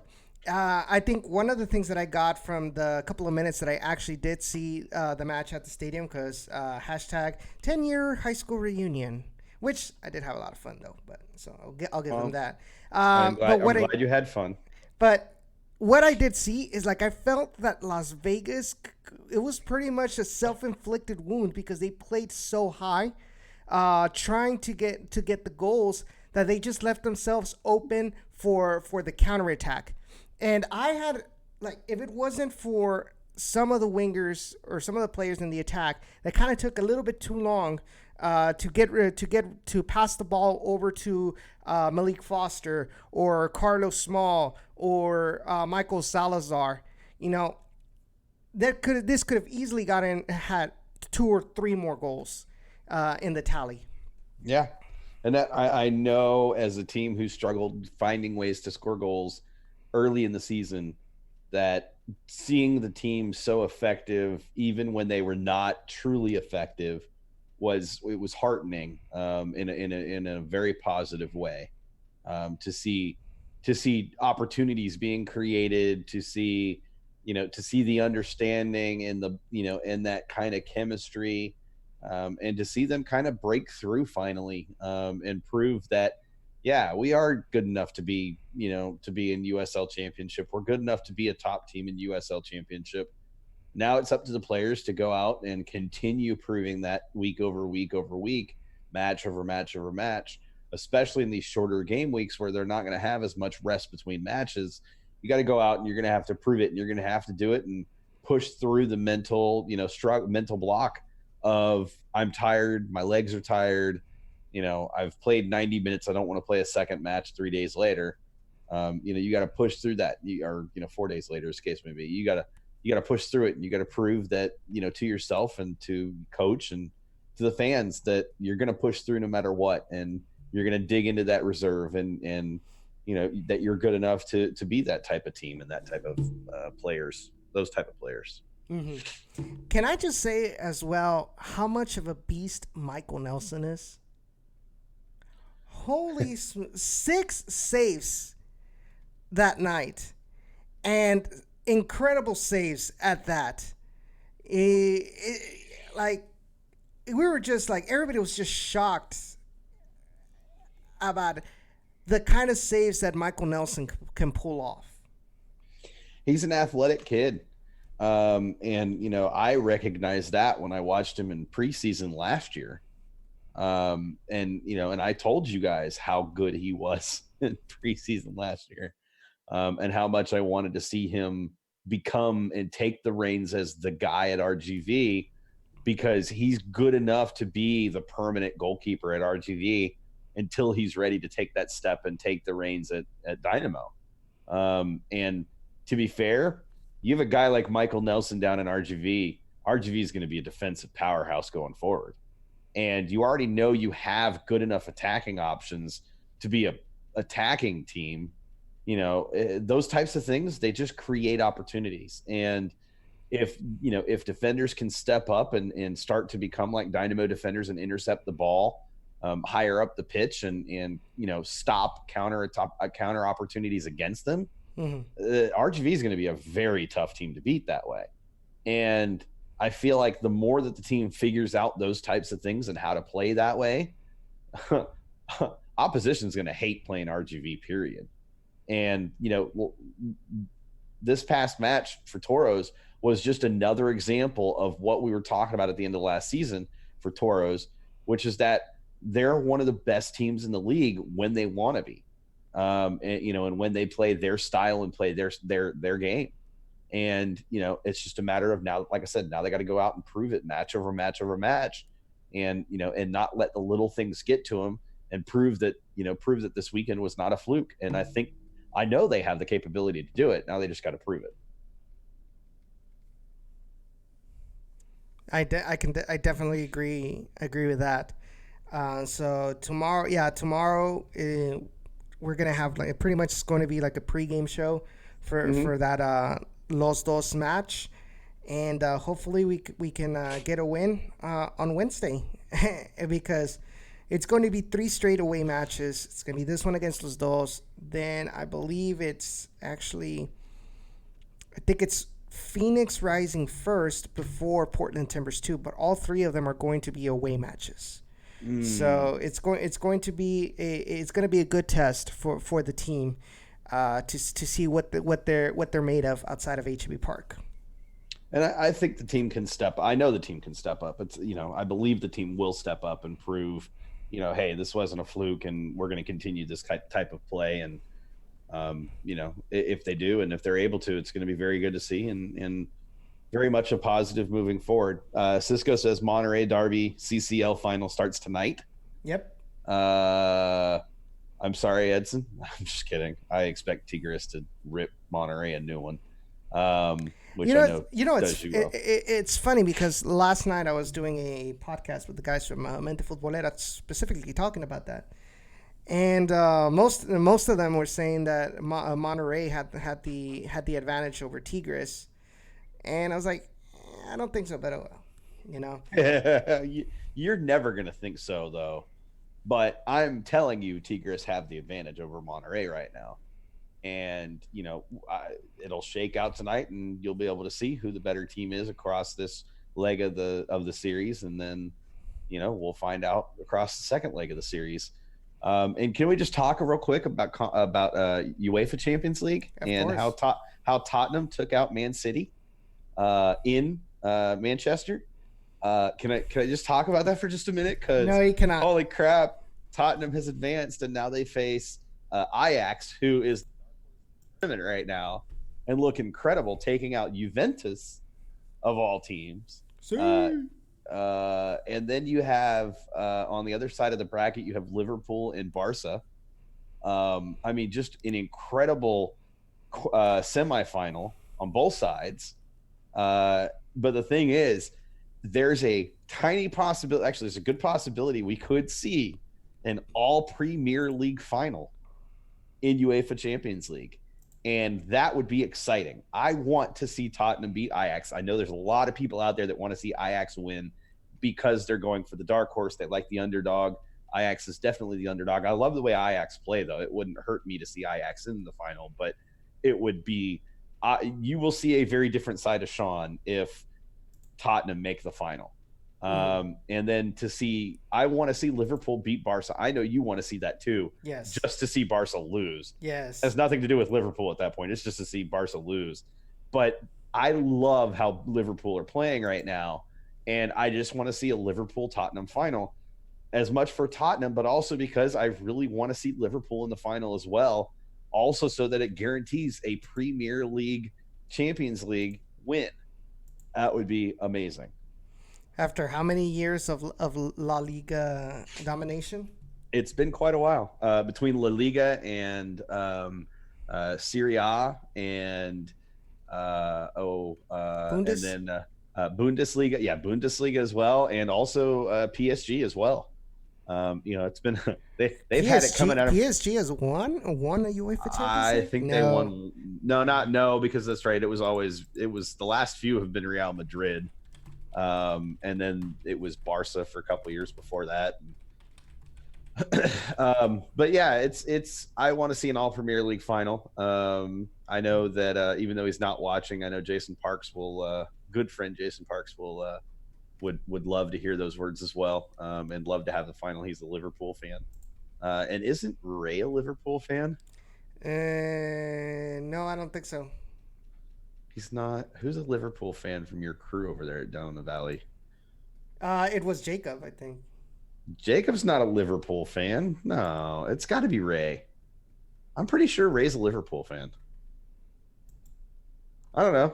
You have to ask him tomorrow. Tell him I'm curious. We did talk about UEFA Champions League last week, down in the valley with Jacob, and he feels like that Liverpool I think has what it takes to not only win the league but also win the Champions League.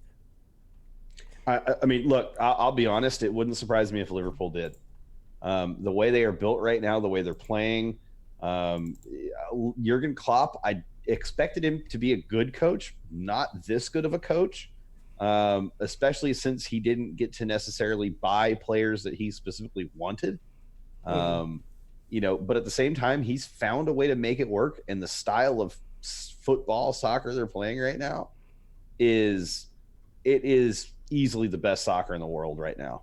Watching them play it's top level across any league, and you've seen it. They've played every team thrown at them and they've played them well. Yeah. And I suspect they'll do the same thing to Barca, to be totally honest with you. As good as Barca is, I think they're going to run their midfield right out of the stadium.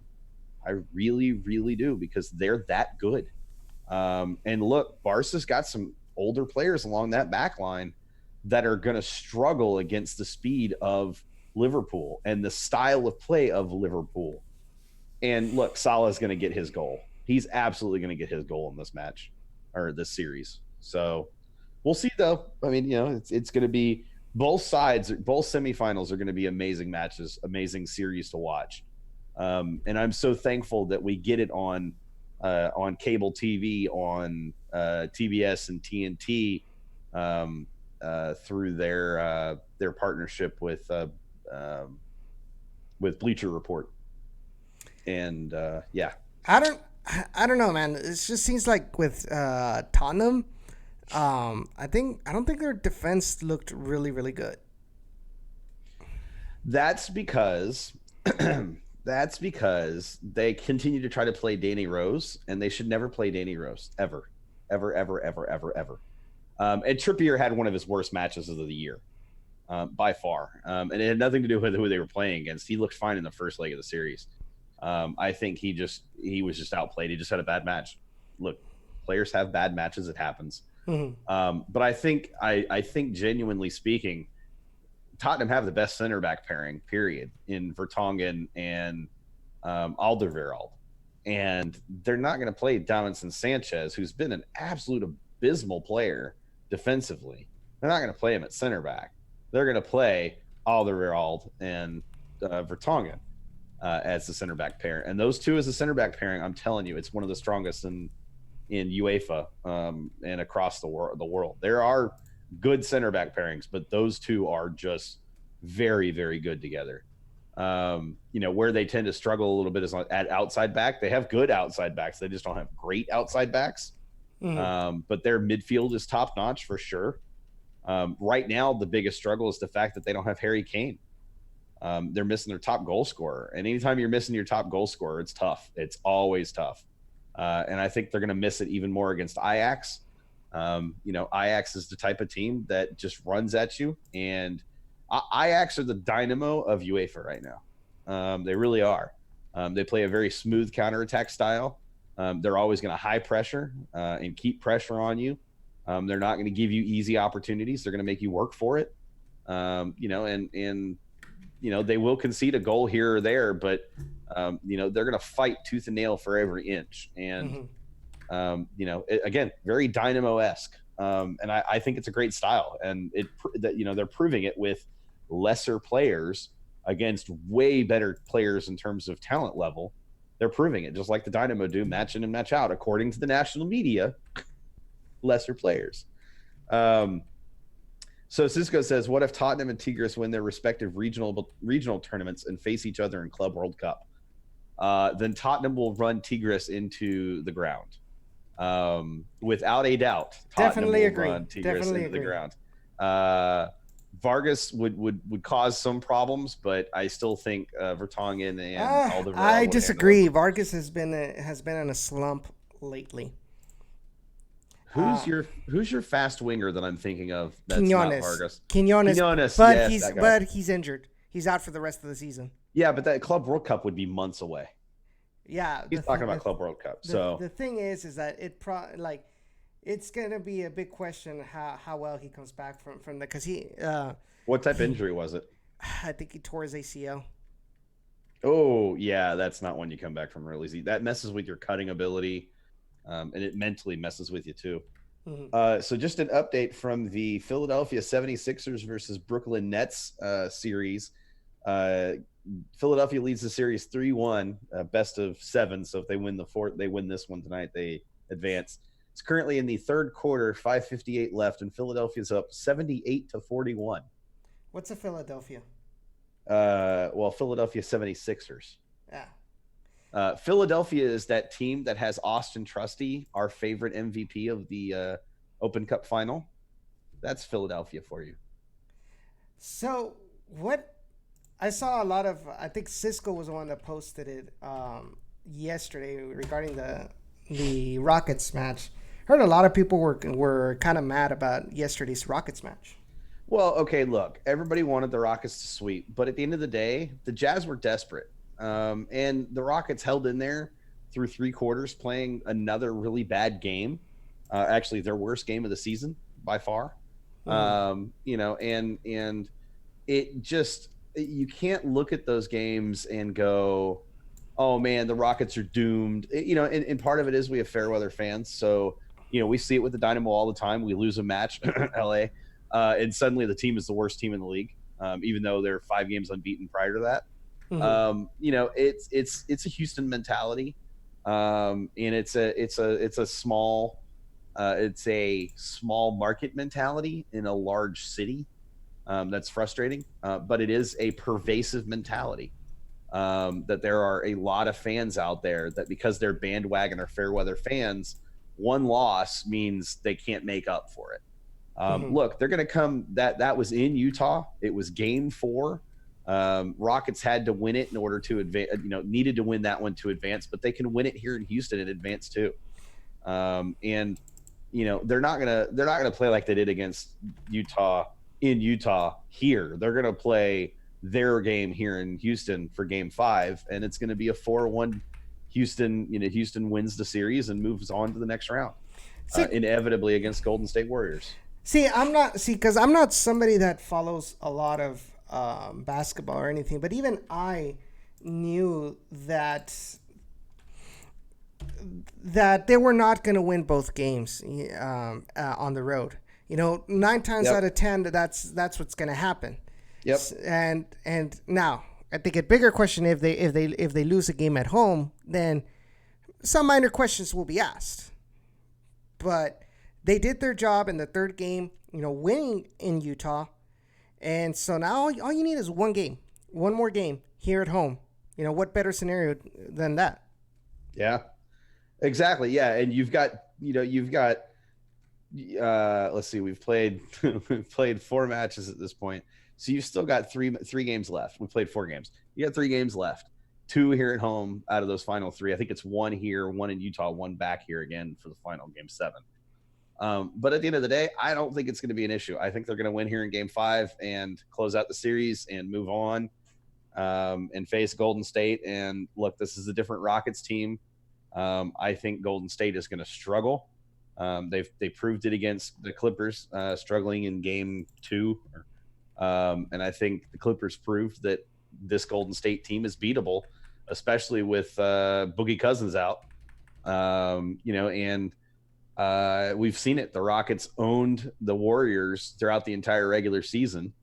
And Harden proved that he is the man and the GOAT with that three-pointer over both Draymond Green and whoever the other guy was, who I can't even remember, to beat the buzzer to win the game in dramatic, impressive, amazing. I'm sure Cisco can chime in and tell me who that other player was who the defender was for Golden State. Might have been Kevin Durant. Might have been Durant and Green. But all that matters is it was Draymond Green who got scored on from deep, who sucks, by the way. Draymond Green is terrible. I hate him. But yeah, I don't think the Rockets are going to struggle in game 5. I think they're going to come out and I think they're going to win game 5 by easily 20 something points. My concern is that if they're up 20 something points at halftime, they're going to do their thing where they come out in the third quarter and slow down a little bit, play a little sluggish, because they're kind of like, okay, we've got this. We've just got to kind of manage it out. I want to see them play with that same intensity for all 60 minutes instead of just the first 30. Yeah. But we'll see. Oh, it was Clay. Sergio says it was Klay Thompson. I also hate him too. Pretty much if you're a member of the Golden State Warriors, I hate you. Less so Kevin Durant. I understand why he made the move. I hate him for making the move, but I don't actually hate him. I hate his concept of why he made the move. I understand it. I just hate it. But I also think that he's starting to hate the idea of being in Golden State right now and is looking for an opportunity to get out if it should present itself. And I have every hope in the world that the Rockets will make every opportunity available to him to come to Houston, and that would be amazing. So that should just about wrap it up. Just kidding. We still have 13 minutes left. Yeah. Oh man. Okay. Well, what else are we going to talk about, Edson? What else is there to talk about? Well, we already talked about UEFA. I know. We've hit a lot of topics. We even hit basketball. Like, yeah. When does that ever happen? I don't know. I think we pretty much hit all bases. We touched up on all 3 teams. I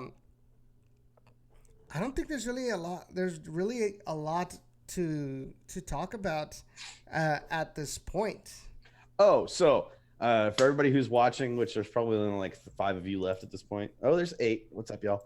Probably more because I know my YouTube doesn't tend to refresh as frequently as I like. But this Saturday, because it is an Astros conflict, because the Astros play at home at 3 p.m., Texan Army's not doing their tailgate in the parking lot like they normally do. They will be pre-gaming. Right now, it looks likely to be pre-gaming at pitch 25 before the match. So definitely make sure you head out there and come hang out. I think they're going to have La Banda Negra out there. Don't quote me on that. Actually, I'll confirm that. Bandera Negra. They want to come out and hang out at that at pitch 25 as well before the match. So definitely, if you can make it out, this would be a good match to make it out pre-match over at pitch 25 for. There's gonna be a lot of loud fun going on, and a lot of hype and a lot of building up to get fans ready for the match, and then once in the stadium, it's going to get really loud as everybody tries their best to help the Dynamo push towards that undefeated home record, which we definitely want to secure that this season for sure. There you go. I made another minute worth of content. I'm out of steam tonight. I've got the headache thing going on, and it's killing me because it's making it hard to think past like what I'm saying. Yeah. Nah, we completely understand, man. So Foster got Team of the Week honors this week. Correct. In USL, which is pretty amazing. what he had a goal and 2 assists. Was that what I saw? A goal and an assist. Goal and an assist. Yes. That's a pretty solid stat line for a forward. Who scored the goals? 'Cause I am curious about that. So the first one was Wilmer Cabrera Jr. via the penalty. Okay. So here's something interesting. Coach was telling us on record that during the week they were practicing penalties, and whoever missed it would be scratched off the list. Oh, that's horrible in the best way possible. And so Wilmer Cabrera missed it, and so he got scratched off. But during the game, he was the one that caused the handball.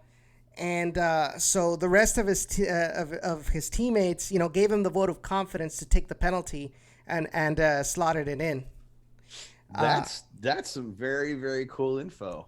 Actually, that's kind of funny. It having your teammates back you up like that is something that can also instill confidence in you.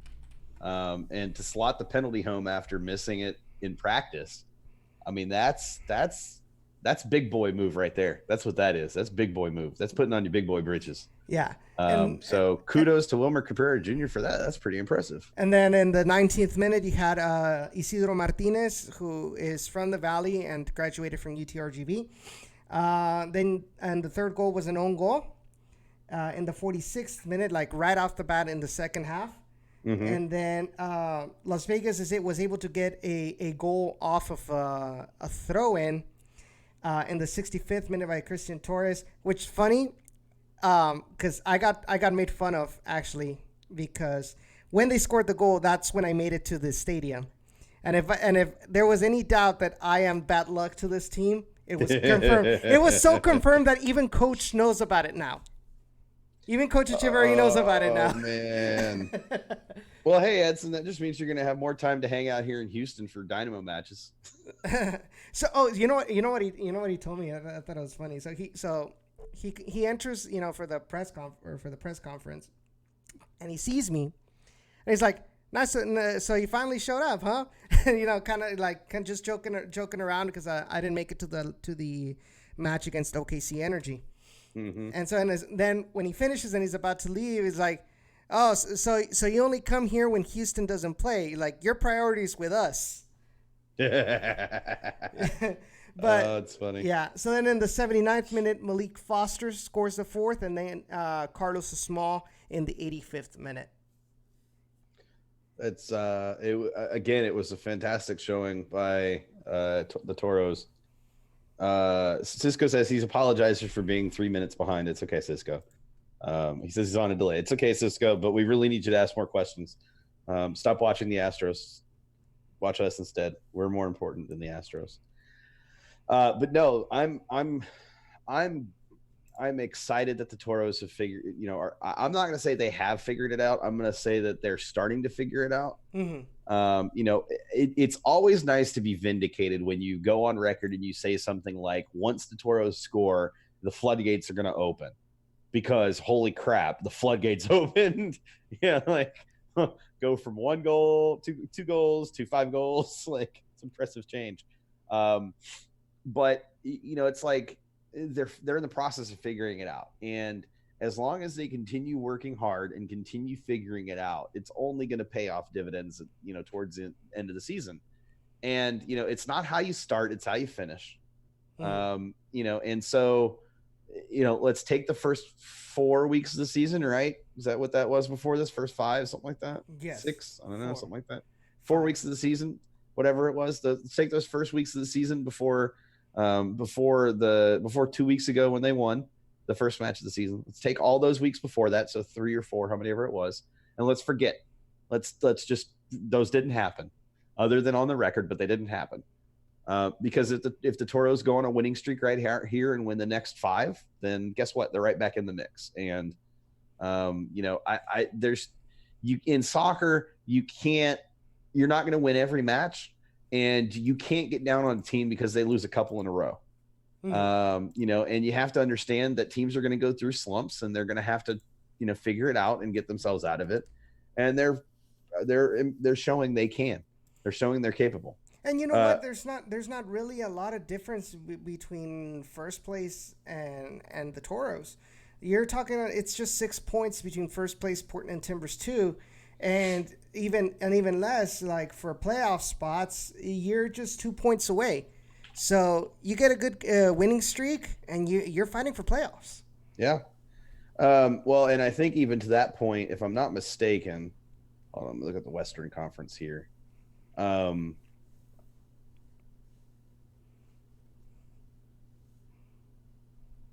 mean, you have in second place, you have New Mexico United, who've played 8 matches, and the Toros have only played 7. So, in that regard, it's even less of a, difference when you think about it that way. Yeah. I mean, and that's only 14. That's only 6 points. That's only 2 match difference in terms of points. Yeah. So for as quote unquote bad as the Toros started out, they're right there, running hard enough to stay. That is a really close conference. Holy cow. All the way up and down. Jeez. Well, that's the thing. Like, nobody's running away with it, clearly. I mean, God. I mean, well, actually, if you look over at the Eastern Conference, it's just as bad over there.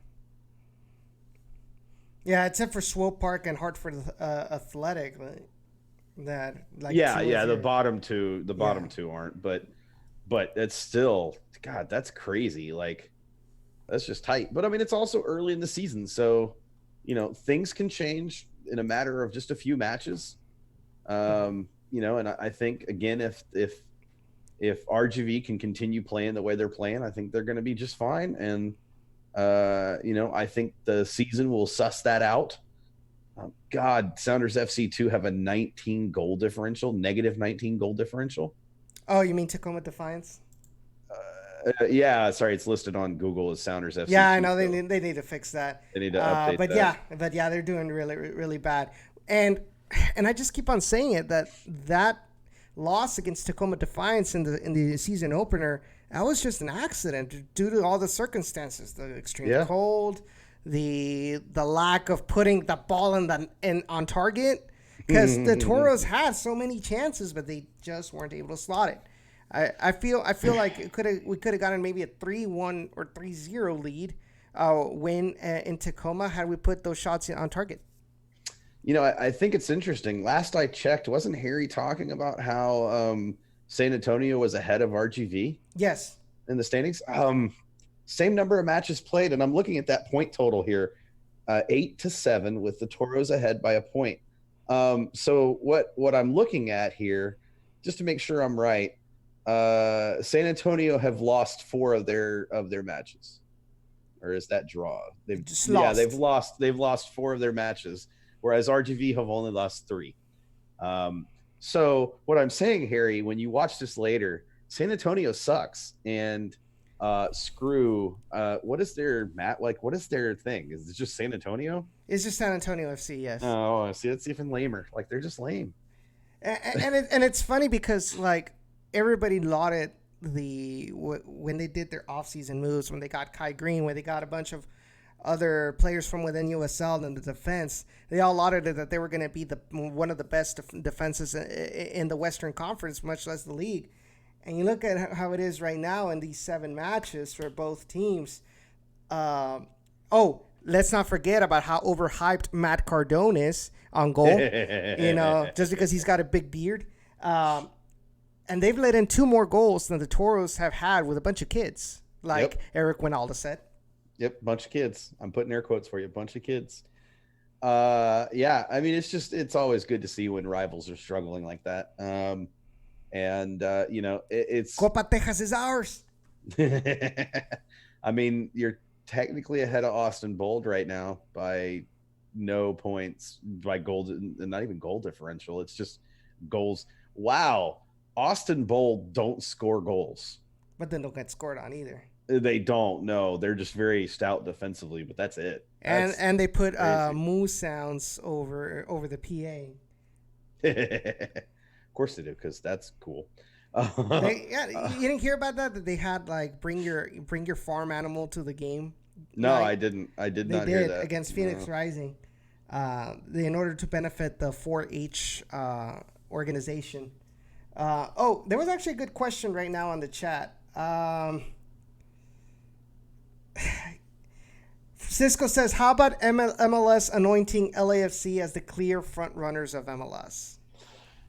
I think as a Dynamo fan, I am frustrated by that just a little bit, not a lot.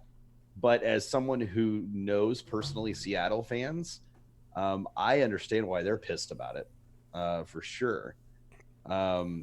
Look, it's an LA team. Of course, MLS are going to slobber over them, just like they slobbered over Atlanta last year. Atlanta finally got their first win of the season last week or 2 weeks ago.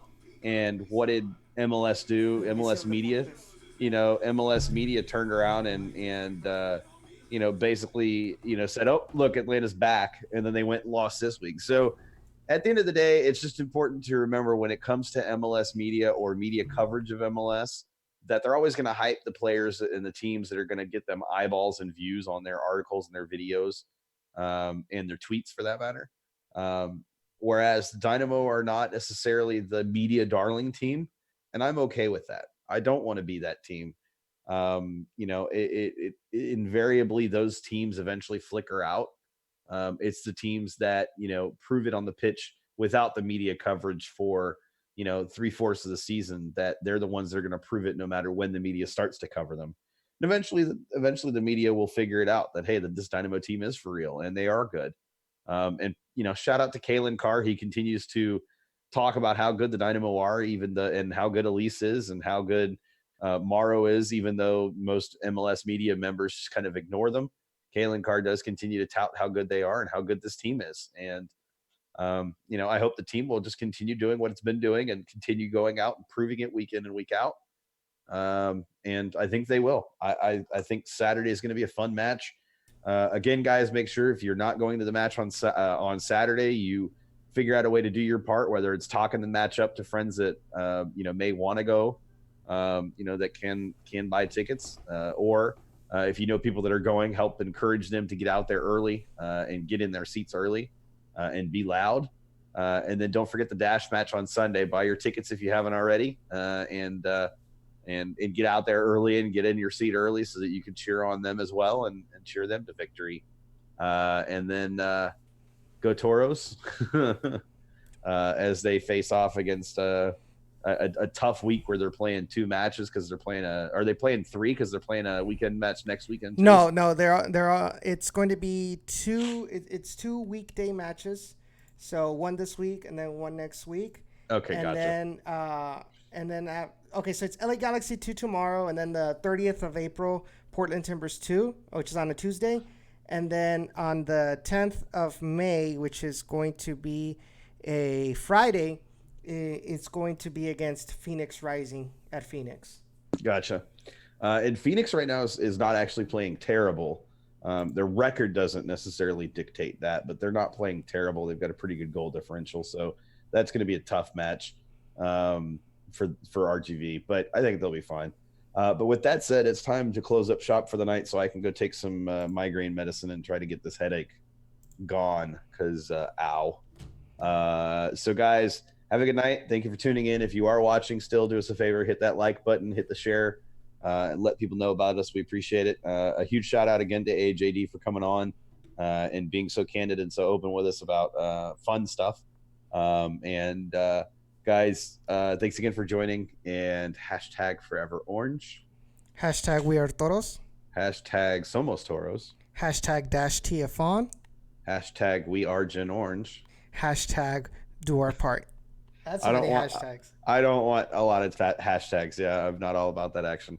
But I am going to give Jake this one, # one family. But guys, hey, again, thanks for joining. We'll see you guys next week, Tuesday night, 7 p.m. Central. We'll be here. Take see care, you guys later. Have a good night.